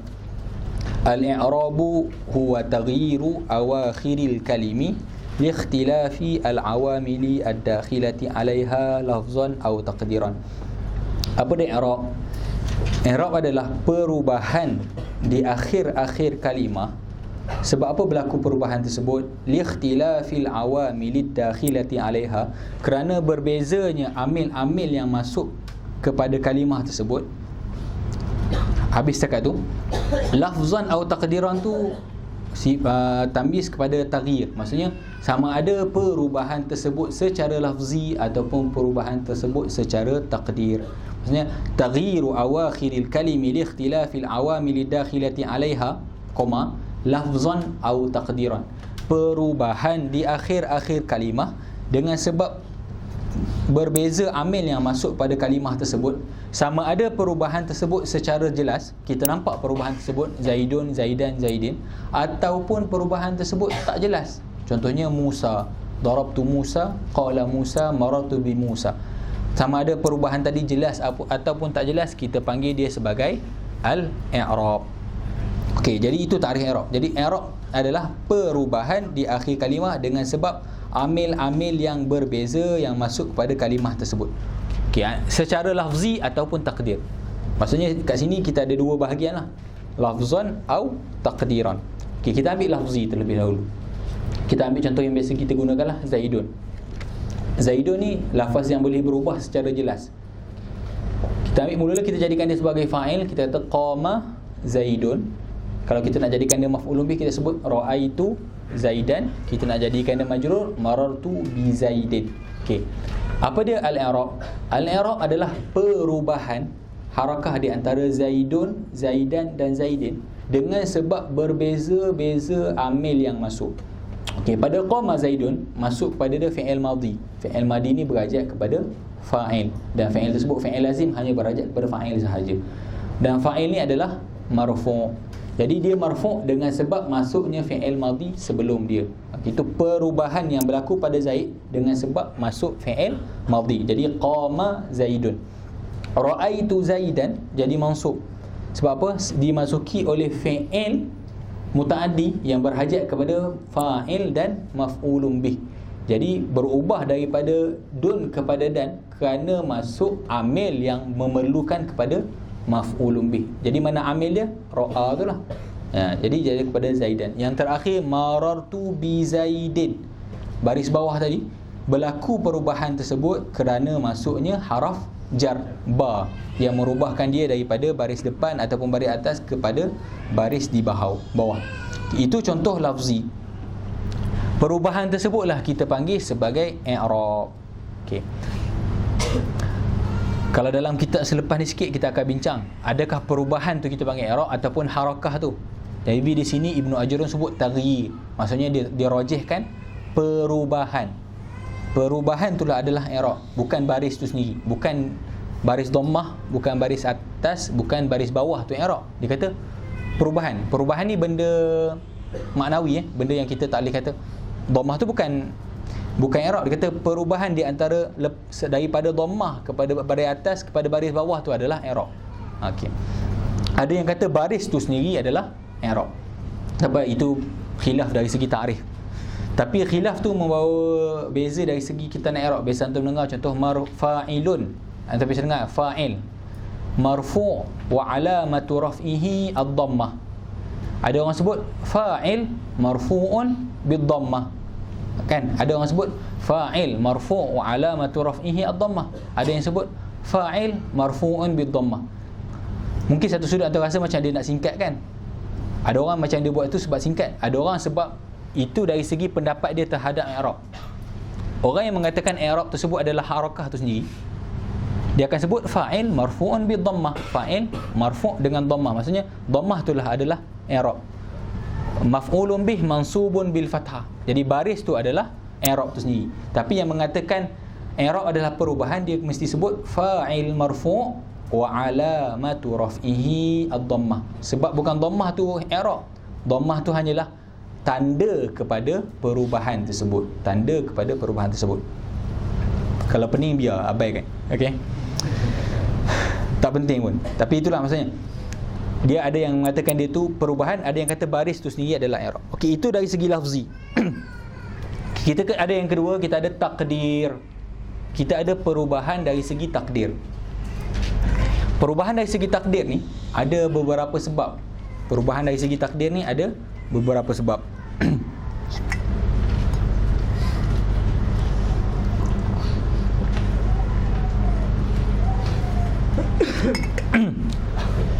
Maksudnya okey, kebanyakan 90, kita kata 90% isim ni dia boleh berubah secara jelas. Boleh terima bagi depan, boleh terima bagi atas, boleh terima bagi bawah. Tapi ada sebahagian isim menegah dia daripada menerima baris secara jelas dengan faktor-faktor tertentu. Faktor utama yang pertama dia panggil sebagai, ingat, panggil at-ta'adzur. Dia panggil istilah dia at-ta'adzur. Alif lam ta ain zal ra, at-ta'adzur. Ana biasa suka main buat hari ni tak apa pun nak larat. Tak apalah. At-ta'azzur panggil. Maksudnya apa? Ta'azzur ni maksud asal dia maksud asalnya uzur, tapi kita terjemah sebagai mustahil. Kalimat tersebut mustahil terima baris. Okey, faktor yang pertama menyebabkan kalimat tadi tidak boleh berlaku perubahan secara jelas, tapi hanya berlaku perubahan secara maknawi dengan sebab ta'azzur. Maksudnya kalau kita nak sebut i'rab, mana amin zuhuriha at-ta'azzur. Mana amin zuhuriha at-ta'azzur. Apa dia maksud ta'azzur? Ta'azzur ni maksud dia mustahil. Okey, dalam isim, kita ambil contoh isim je lah. Kita tak nak bagi detail, kita tak ambil contoh fi'il. Kita ambil contoh isim. Apa dia? Isim yang mustahil akhirnya terima baris. Isim yang diakhiri dengan huruf alif, ataupun dengan kata lain dipanggil isim maksur. Isim maksur. Al-ismu al-maksur. Isim maksur ni isim yang diakhiri dengan alif. Alif ni Dia sebenarnya alif ni mungkin ada yang tak tahu, mungkin ada yang tahu, ramai yang tahu. Ramai yang tak tahu, bukan ramai yang tahu, ada yang tak tahu. Alif ni dia tak boleh terima baris. Alif ni mustahil dia terima baris. Contoh nak kata qamal fata raaitul fata marartu bil fata. Huruf alif ni dia memang tak boleh bubuh baris. Jadi perubahan nak berlaku macam mana? Sebab nahwu ni perubahan berlaku di akhir kalimah. Akhir kalimah tersebut adalah alif. Alif tak nak terima baris. Jadi ketika tu perubahan hanyalah perubahan maknawi, bukan perubahan zahir. Sebab apa? Sebab ta'azzur. Apa maksud ta'azzur? Mustahil. Mustahil kalimat tersebut nak terima baris. Boleh. Jadi selama ni yang kita, kalau siapa yang sempat muqaddam ni, ramai yang batch 90-an ni biasanya iqra' dah. Kalau orang yang akhir 80-an tu dia ngaji muqaddam ke muqaddam. Ada yang muqaddam, ada yang iqra'. Kalau yang iqra' tak adalah, dia selamat daripada kesesatan tersebut. Kalau muqaddam biasa sebut tak? Mula-mula sekali alif di atas A, alif di bawah I, alif di depan U. Salah, sesat. Alif tak boleh terima baris. Mana ada alif di atas A? Alif di atas senyap, alif di bawah senyap, alif di depan senyap. Alif tak boleh terima baris. Alif ni dia hanya isbakkan harakah huruf sebelumnya. Contoh kata ma, la, ka. Alif takkan boleh terima baris. Salah, kelepas ni jangan kita pula ajar anak alif di atas A, alif di bawah I, alif di depan U tak. Hamzah di atas A, hamzah di bawah I, hamzah di depan U. Hamzah yang menerima baris, bukan alif. Alif tak berbaris. Jadi sebenarnya ikut turutan di situ adalah hamzah. Hamzah yang dimaksudkan dengan A, I, U tu adalah hamzah, bukannya alif. Kalau ikut turutan muqaddam, antum perhati. Alif, ba, ta, sa, jim, ha, qa, dal, zal, ra, zai, sin, shin, sad, dad, ta, za, ain, ghin, fa, qaf, kaf. Perhati tak? Ada satu huruf apa? Lepas kaf. Dah, qaf, kaf dalam muqaddam ni. Qaf, kaf, lepas kaf, lam, alif. Kenapa? Apa peranan lam alif kat situ? Lam alif kat situlah dia nak nyatakan huruf alif. Sebab huruf alif tak boleh dituturkan. Sebab tu ada, kalau dia nak kata kat situ huruf lam, lam dah sebut sebelum tu. Qaf, kaf, lam. Jadi lam ada di situ, tapi dia nak nyatakan alif. Sambil-sambil dia letak dengan huruf lain. Sebab alif semata-mata dia tak boleh nak tutur, jadi lam alif. Jadi dia letak kat situ. Tapi lepas tu pun ada hamzah. Tapi nak kata alif tu adalah satu huruf yang tidak boleh terima baris, tu je poinnya. Tapi tak kenalah alif di atas A, alif di bawah I, alif di depan I. Huruf hijaiyah semua sekali ada 29. Alif bukan hamzah. Alif satu, hamzah satu. Ada khilaf, ada yang kata satu. Ini khilaf di antara lughawi lah. Ada yang kata alif dan hamzah ni satu huruf. Ada yang kata dua huruf. Tapi yang masyhurnya adalah dua huruf. Alif adalah alif, hamzah adalah hamzah. Dan alif tidak menerima baris. Poin dia yang pertama, perkataan yang diakhiri dengan alif ni, sebab alif ni memang tabiat dia tidak boleh menerima baris, dia mati, dia memang huruf dia mati. Jadi perubahan tadi tidak nampak secara kasar. Jadi ketika tu kita panggil i'rab tersebut adalah i'rab taqdiri. Dengan sebab apa? Dengan sebab ta'azzur. Bila anda sebut qala al-fata fa'il marfu' wa alamatu raf'ihi ad-dhammah al-muqaddarah mana'a min zuhuriha at-ta'azzur. Anda akan sebut apa-apa i'rab takdiri kita akan tambah al-muqaddarah mana'a min zuhuriha. Lepas mana'a min zuhuriha kita akan tambah faktor apakah harakah tersebut tak zahir? At-ta'azzur. Kalau diakhiri dengan alif kita panggil at-ta'azzur. Okey. Itu faktor yang pertama. Mana-mana kalimah yang diakhiri dengan alif, tak kiralah kalimat tersebut isim ataupun fi'il. Kalau fi'il contohnya yakhsha, apa lagi? Yakhsha, apalah? Yarda. Yang diakhiri dengan alif dia takkan menerima baris selama-lamanya.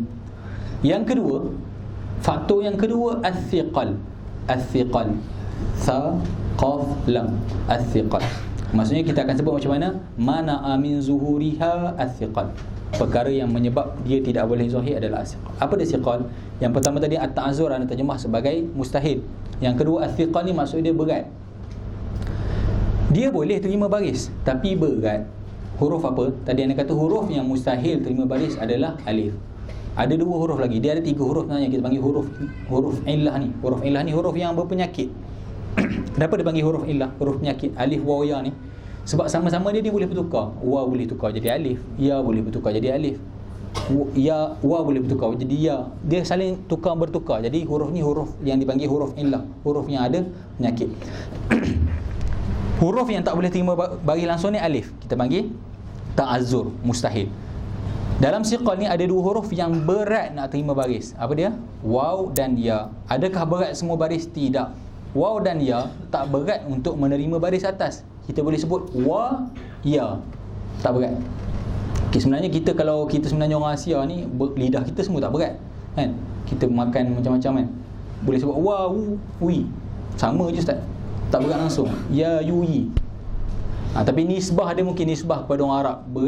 Berat ringan tu nisbah dia bukan kepada kita lah. Lidah kita lain. Jadi, tapi kalau ikut step sekalipun, huruf waw dan ya ni untuk menerima baris atas ni terlalu senang. Boleh sebut wa, ya. Okey, senang.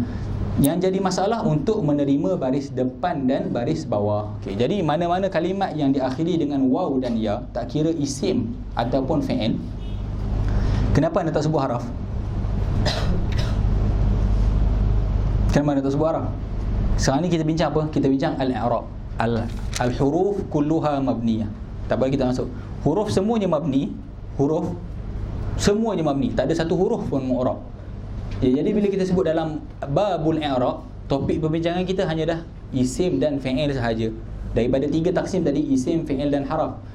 Bila anda sebut babul i'rab, perbincangan kita hanya kepada isim dan fi'il. Haraf letak tepi sebab al-huruf kulluha mabniyah. Huruf semuanya mabni. Jadi tak masuk topik. Jadi lafaz yang perubahan tadi secara tersembunyi, yang pertama dengan sebab mustahil, mana-mana isim dan fi'il yang diakhiri dengan alif. Ustaz, haraf yang diakhiri dengan alif tak tengok. Ma contohnya, tak bincang. Sebab apa? Haraf mabni. Kita nak bincang sekarang ni perubahan. Perubahan hanya berlaku pada isim dan fi'il sahaja. Jadi huruf kita letak tepi. Jadi mana-mana isim dan mana-mana fi'il yang diakhiri dengan alif tak boleh nak zahirkan harakah dengan sebab mustahil. Yang kedua, mana-mana isim dan mana-mana fi'il yang diakhiri dengan waw dan ya tidak boleh dizahirkan baris depan dan baris bawah. Baris atas boleh, tak ada masalah. Contoh apa anda bagi? Al-qadi. Al-qadi kalau ketika jadi fa'il, qala al-qadi, mati, seolah-olahnya mati. Padahal asalnya qala al-qadiyu. Asalnya qala al-qadiyu. Susah daripada baris bawah nak pindah ke baris depan. Jadi dia takdirkan harakah tersebut. Qala al-qadi. Jadi al-qadi fa'il marfu' wa alamatu raf'ihi ad-dhammah al-muqaddarah mana'a min zuhuriha al-thiqal. Faktor yang menyebabkan tidak boleh zahir harakat tersebut adalah sebab berat, tapi bukan mustahil. Boleh sebut al-qadiyu.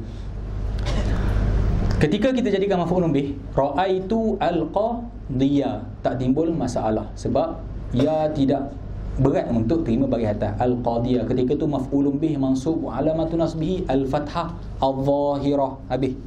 Tak perlu mana amin zuhuriha sebab baris atas tak timbul isu. Baris yang timbul isu cumanya baris depan dan baris di bawah sahaja.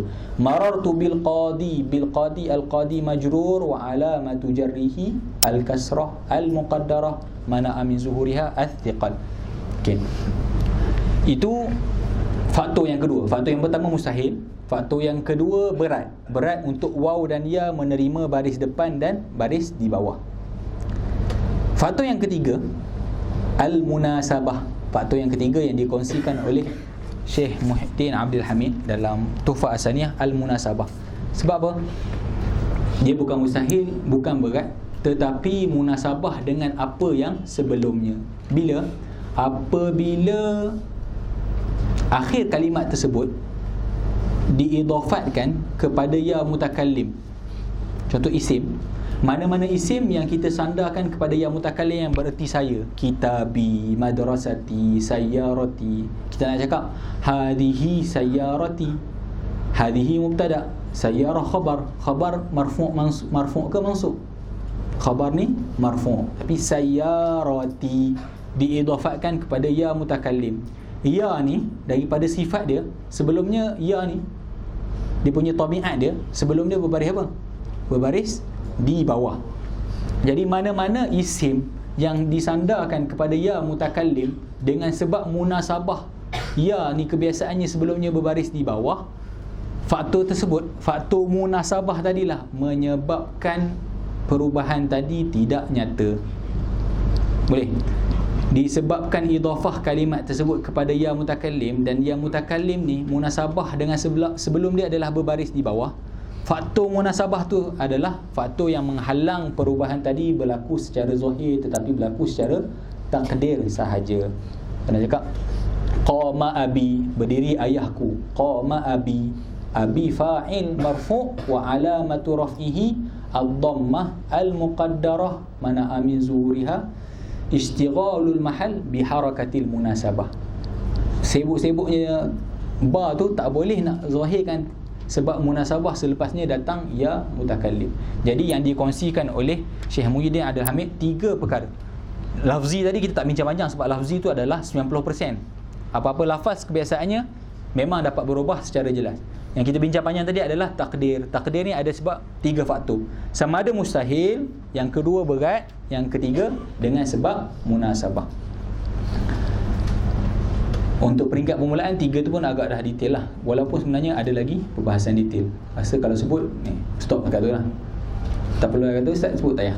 Okey, dekat tu lah. Jadi siqal, at-ta'azzur, as-siqal ataupun al-munasabah. Okey, itu 3 faktor. Faktor dalam perubahan. Okay. Jadi al-i'rabu huwa taghyiru awakhiril kalimi li ikhtilafi al-awamili ad-dakhilati 'alaiha lafzan atau taqdiran. Okey. Jadi perubahan di akhir-akhir kalimah dengan sebab amil-amil yang masuk, sama ada perubahan tersebut secara jelas ataupun secara tidak jelas. Secara tidak jelas terbahagi kepada 3 faktor. Faktor mustahil kalau diakhiri dengan alif, faktor berat kalau diakhiri dengan waw dan ya ketika dhammah dan kasrah sahaja. Faktor munasabah ketika isim sahaja, fi'il tak, isim tersebut diidhafatkan kepada ya mutakallim. Dalam 3 keadaan ni, ketika tu perubahan tadi hanya secara takdir, tapi tetap kita panggil i'rab, kita tak panggil mabni. Salah lah kalau qama abi, abi tak berubah sampai bila-bila Ustaz, jadi dia mabni. Bukan, sebab dalam faham takrif. Sebab kalau takrif bina apa? Takrif bina ni ma yalzamu halatan wahidah, benda yang kekal dalam satu keadaan.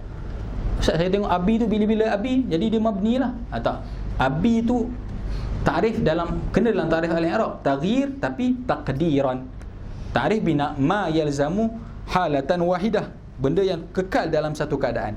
Tapi takrif i'rab pun taghyiru awakhiril kalimi li ikhtilafil awamil ad-dakhilati 'alaiha lafzan atau taqdiran. Perubahan tu kadang-kadang jelas, kadang-kadang tak jelas.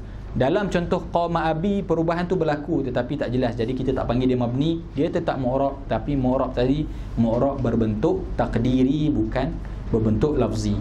Okey. Okey, itu ta'rif al-i'rab. Kemudian ditaksimkan al-i'rab kepada 4. Wa aqsamuhu arba'atun. Wa aqsamul i'rab arba'atun. Raf'un wa nasbun wa khafdun wa jazmun. Raf'un wa nasbun wa khafdun wa jazmun. Tadi anda sebut, bila kita sebut babul i'rab, otak kita terus buang huruf. Dalam taksim kalimah isim, fi'il dan haraf. Haraf 100%, tak ada 1% pun mu'rab. Haraf semuanya mabni. Jadi bila kita masuk dalam perbahasan i'rab, kita hanya akan bincangkan isim dan fi'il sahaja. Jadi kata perubahan yang akan berlaku pada isim dan fi'il ni ada 4 keadaan. Ada raf'un, ada nasbun, ada khafdun, ada jazmun. Okey, di sini biasa berlaku kesalahan untuk mubtadi. Ada yang faham raf'un ni baris depan, ada yang faham nasbun ni baris atas, khafdun baris bawah dan jazmun baris atas. Betul, ada yang faham itu. Mesti ada yang fahamnya tu kan? Okey, tak. Bila sebut babul i'rab, tadi kita terjemah al-i'rab sebagai apa? Taghyir. Al-i'rab ni adalah perubahan di akhir kalimah disebabkan amil yang masuk, sama ada perubahan tadi secara jelas ataupun secara tersembunyi ataupun maknawi. Sekarang ni kita bincang. Dia terbahagi kepada 4. Ada raf'un, ada nasbun, ada khafdun, ada jazmun. Okey. Apakah raf'u', apakah nasab, apakah khafad, apakah jazm? Raf'u' salah kalau antum terjemah dia sebagai baris hadapan. Baris hadapan adalah dhammah. Nasbun bukan baris atas, sebab baris atas adalah fathah. Khafdun bukan baris bawah, sebab baris bawah adalah kasrah. Jazmun bukan bererti mati, sebab baris mati adalah sukun. Jadi antum kena set dalam otak, Raf'un, nasbun, khafdun, jazmun ni adalah istilah kepada perubahan, bukan menunjukkan kepada baris. Sekali lagi, aqsam i'rab raf'un, nasbun, khafdun dan jazmun ni bukanlah harakah, tetapi istilah kepada perubahan. Raf'un satu perubahan, nasbun satu bentuk perubahan, khafdun satu bentuk perubahan, jazmun satu bentuk perubahan, tapi bukannya berbaris bukan baris atas, bukan baris bawah, bukan baris depan, bukan mati. Jadi apa dia rafa'? Rafa' ni artinya satu perubahan yang khas, yang mana tandanya adalah dhammah dan alamat-alamat yang boleh menggantikan dhammah. Itu maksud rafa'. Sekali lagi, apa dia maksud rafa'? Anda bagi bahasa Melayu. Untuk peringkat tadi kita terjemah bahasa Melayu senang. Rafa' ni adalah satu istilah perubahan yang mana perubahan tadi alamatnya adalah baris hadapan ataupun tanda-tanda yang boleh menggantikan baris hadapan. Apa dia tanda-tanda yang boleh menggantikan tu? Kita akan bincangkan dalam ma'rifati alamatil i'rab. Sebab yang boleh menggantikan dhammah ni ada 3 alamat. Jadi rafa' ni apa? Rafa' bukan bagi depan. Rafa' ni adalah perubahan khas, istilah perubahan yang mana perubahan tu kadang-kadang dengan dhammah ataupun dengan 3 alamat yang boleh menggantikan dhammah. Maksudnya rafa' ni adalah satu perubahan yang ada 4 alamat. Itu maksud yang paling senang. Rafa' ni adalah satu perubahan yang ada 4 alamat. Itu rafa'. Masuk nasab. Nasab bukan baris atas. Baris atas adalah fathah. Ini ada bincang dari segi istilah nahwu. Kalau nak guna untuk istilah luar, tersebut nasab tu baris atas, tak salah. Untuk istilah dalam babul i'rab, rafa' bukan baris atas, nasab bukan baris atas, khafad bukan baris bawah, jazam bukan sukun. Tapi kalau nak buat istilah lugawi, tak ada masalah, tak timbul. Kita nak bincang dari segi istilah dalam babul i'rab. Bila sebut nasab bukan baris atas, tapi nasab adalah satu perubahan yang perubahan tadi tandanya dengan berbaris di atas ataupun tanda-tanda yang lain boleh menggantikan baris di atas. Berapa tanda yang boleh ganti baris atas? Ada 4 tanda. Maksudnya nasab ni adalah satu perubahan yang tanda perubahan tersebut ada 5. Sebab tadi dhammah kan, rafa' tanda perubahan dia dhammah dan ada 3 alamat lain, jadi ada 4. Nasab adalah satu istilah perubahan. Perubahan tersebut alamatnya berbaris di atas ataupun 4 yang lain. Maksudnya ada 5 lah. Maksudnya rafa' ada 4 alamat, nasab ada 5 alamat, khafad pula adalah satu istilah yang digunakan yang mana perubahan tadi hanya dengan kasrah ataupun 2 alamat yang lain. Jadi khafad ada 3 alamat. Yang terakhir jazam. Jazam adalah satu perubahan yang perubahan tersebut dengan tanda baris mati, bukan baris dengan tanda sukun ataupun satu alamat yang lain. Secara detail kita akan bincang. Cuma fokus kita nak cakap taksim aqsamul i'rab tadi bukan belum harakah. Sebab harakah nanti kita akan bincang setiap bawah tu. Jadi rafa', nasab, khafad dan jazam tu hanyalah mustalah bagi taghyir. Sebab kita takrifkanlah i'rab tadi sebagai taghyiru awakhiril kalimi, perubahan. Jadi perubahan tadi ditaksimkan kepada 4. Rafa', nasab, khafad dan jazam. Okey. Tadi kita bincang babul i'rab ni, kita nak bincang isim dan fi'il, haraf kita tolak tepi. Timbul masalah. Adakah isim dan fi'il terima ke 4-4? Adakah isim boleh 4-4 dan fi'il boleh 4-4? Bukan. Isim boleh terima 3, fi'il boleh terima 3. Jadi dia panjangkan dalam matan, wa aqsamuhu arba'atun raf'un wa nasbun wa khafdun wa jazmun. Falil asma'i min dhalika ar-raf'u wan nasbu wal khafdu wa la jazma fiha, walil af'ali min dhalika ar-raf'u wan nasbu wal jazmu wa la khafda fiha. Daripada 4, isim ambil 3, fi'il ambil 3. Maksudnya apa? Ada 2 alamat, dua-dua ambil, 2 alamat lain salah satu ambil. Isim ambil 1, fi'il ambil 1. Jadi dia kata macam mana? Bagi isim boleh terima perubahan rafa', boleh terima perubahan nasab. Anda terjemah sebagai perubahan. Boleh terima perubahan rafa', boleh terima perubahan nasab, boleh terima perubahan khafad, tapi tidak boleh menerima perubahan berbentuk jazam. Bagi fi'il pula boleh menerima perubahan berbentuk rafa', nasab, jazam, tapi tidak boleh menerima bentuk perubahan khafad. Lagi pun tadi kita bincang dalam awal tadi, walismu yu'rafu bil khafdi. Sebab tu anda kata tadi, walismu yu'rafu bil khafdi tak tepat anda nak terjemah sebagai baris bawah. Sebab al-khafdu di situ adalah satu istilah perubahan yang di bawahnya ada 3 alamat, bukan satu alamat. Okey, tak apalah. Daripada 4 tadi, isim boleh terima rafa', nasab dan khafat. Fi'il boleh menerima rafa', nasab dan jazam. Jadi rafa' dan nasab kedua-dua ada. Khafat hanya isim, jazam hanya fi'il. Okey, sekarang ni kita dalam muqaddimah. Nanti kita dalam maudu'at, apa dia maudu' ilmu nahwu? Al-marfu'at, al-mansubat, al-makhfudat, al-majzumat. Bila anda sebut al-marfu'at, al tu ganti kepada satu benda yang tersembunyi. Maksudnya al-marfu'at ni isim dan fi'il yang marfu'. Sebab apa? Dalam marfu' boleh jadi isim, boleh jadi fi'il. Bila anda sebut al-mansubat, mungkin isim yang mansub, mungkin fi'il yang mansub. Tapi bila anda sebut al-makhfudat, macam mana nak terjemah?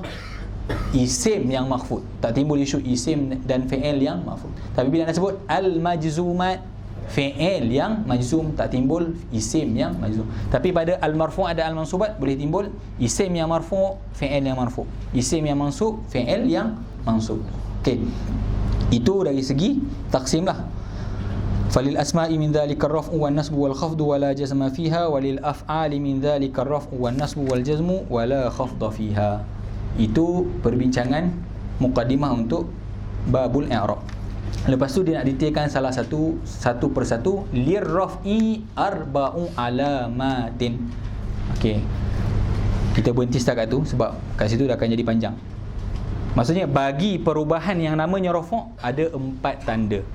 Dia akan detailkan satu persatu. Jadi kita berhenti kat situ lah. Kita berhenti setakat babu ma'rifati alamatil i'rab.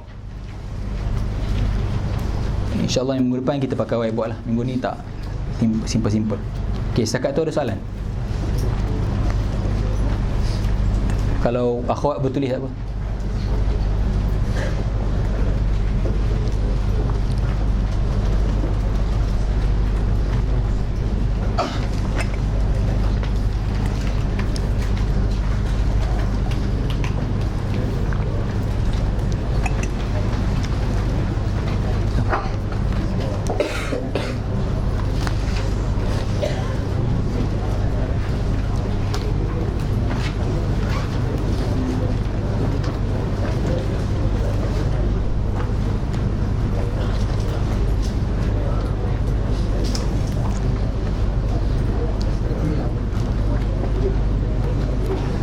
Soalan ni anda simpan lah, sebab anda pun tak pasti. Nanti anda kongsikan, InsyaAllah. Ada soalan ni? Ya.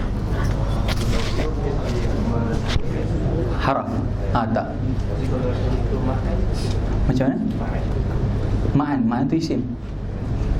Ini zaraf adalah isim. Ma'an. Memang kalau hantar nampak je tanwin, dia tu confirm isim. Biasa peringkat mubtadi' memang dia tak dapat nak bezakan zaraf dengan haraf. Zaraf adalah isim.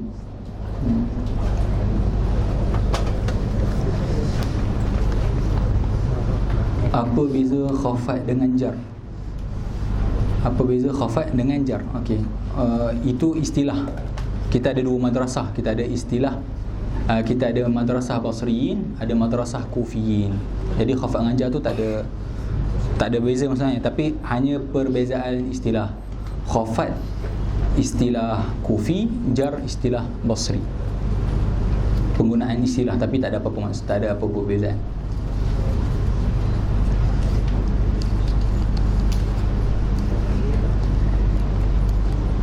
Kalau antum biasa baca tentang Ibnu Ajurum, ini perkongsian luar lah. Ada yang mengatakan, okey, tadi anda bincang dari segi sejarah. Dalam nahwu ni dia ada 2 madrasah utama, ada madrasah Basri dan madrasah Kufi, yang memang betul-betul ketara perbezaannya. Kalau istilah-istilah lain tu sebenarnya bukan madrasah. Contoh kalau antum dengar Tamim atau dengar Hijaz, itu bukan madrasah, itu lughah. Ada beza di antara lughah dengan kalau antum masuk Qatar, takut antum pening. Qatrun Nada dah ada istilah guna. Kejap Basri, Kufi, tiba-tiba ada Tamim, Hijaz. Tamim, Hijaz tu kita panggil lughah. Kita ada madrasah, kita ada lughah. Kita kalau kita nak kata salah betul, kita boleh cakap kat madrasah. Tapi kat lughah kita tak boleh kata lughah ni salah, lughah ni salah. Cuma lughah boleh kita gunakan istilah mana lebih masyhur, Tamim ke Hijaz. Tapi dari segi Basrah dan Kufah boleh kita kata Kufah salah, Basrah betul, boleh. Sebab madrasah ni pendapat. Tapi kalau lughah, kedua-duanya bahasa Arab, kedua-duanya asal, tak boleh kita kata salah betul, tapi kita boleh kata masyhur. Dalam nahwu kita ada madrasah Basrah dan madrasah Kufah. Setiap ni banyak ketara sangat, perbezaan dia terlalu banyak. Dan dari segi mustalahat pun, mustalahat dia berbeza-beza. Banyak mustalahat yang berbeza-beza. Okey. Tapi yang kebiasaan yang kita ngaji sekarang ni adalah lebih berat kepada Basrah. Kebanyakannya. Sikit sangat yang kita akan ambil Arab, Kufah. Dalam Ibnu Ajrum, ramai yang menyangka dia adalah Kufi. Ada yang menyangka dia adalah Kufi.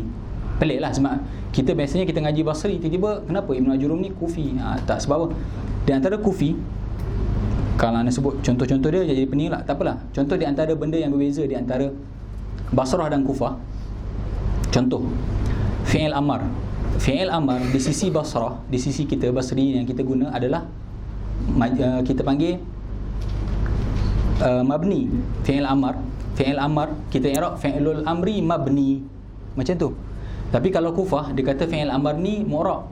Dia kata majzum, macam fi'il mudhari' majzum. Jadi dalam jurum yang nanti anda akan jumpa wal amru majzumun. Dia ada gunanya tu kan. Tapi ada beberapa istilah yang digunakan oleh Ibnu Ajrum menyangkakan dia itu adalah Kufi, tapi bukan macam tu. Dia duduk di kemudian, dia tak duduk dalam at-tawru khilaf di antara Basrah dan Kufah. Dia duduk kemudian. Kalau bincang secara detail sejarah nahwu tadi, ada satu keadaan memang Basrah dan Kufah memang tengah bergaduh dahsyat sampai ada yang di antara yang masyhurnya di antara Sibawayh dengan Imam Kisai sampai menyebabkan kepada Sibawayh wafat. Sibawayh wafat waktu itu umur baru berapa kan? Muda lagi, 30. Wafat di antara sebabnya dengan sebab perbalahan tersebut. Ada satu taur yang datang selepas tu, dia melihat kepada apa yang berlaku. Mana yang dia rasa betul dia ambil. Kalau dia kata Basrah betul, dia panggil tauru at-tarjih. Dia tarjihkan mana yang betul. Okay, Ibnu Ajrum di antara yang dalam kalangan tu lah. Dia rasa Kufah betul, dia ambil yang Kufah. Dia rasa Basrah betul. Tapi tak betul lah istilah mengatakan Ibnu Ajrum tu adalah Kufi. Tapi dia adalah apa yang dia rasa betul dia ambil. Tapi dia bukan cenderung kepada ni ataupun kepada yang ni. Itu untuk tambahan umum lah. Ada soalan lain? Ya.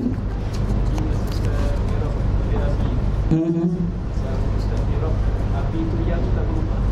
Sedangkan api itu kan dalam asma khamsah, jadi ada aliyah. Itu kita akan bincang dalam i'rab asma khamsah. Asma khamsah kita nak i'rab asma khamsah, dia ada syarat. Di antara syarat dia yang terakhir, jangan kalimat tersebut idhafat kepada ya mutakallim. Kalau diidhafat kepada ya mutakallim, dia tak di-i'rab dengan i'rab asma khamsah. Abi, perkataan tersebut memang asma khamsah, tetapi dia tak boleh di-i'rab dengan i'rab asma khamsah, tak cukup syarat. Dia ada syarat antakuna mukabbaratan, antakuna mudhafatan ila ghairi ya'il mutakallim. Mudhaf dia jangan kepada ya mutakallim. Kalau mudhaf kepada kaf tak apa, abuka, abaka, abika. Mudhaf kepada abuhuma, abahuma, abihima tak apa. Tapi kalau mudhaf kepada ya, dia tak i'rab dengan asma khamsah. Dia i'rab, dia jadi lafaz dia i'rab macam isim mufrad biasa.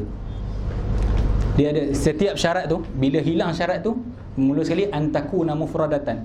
Mestilah abun, akhun, hamun, mesti mufrad. Kita akan bincang dalam asma khamsah. Kalau dia tak mufrad, i'rab dia lain.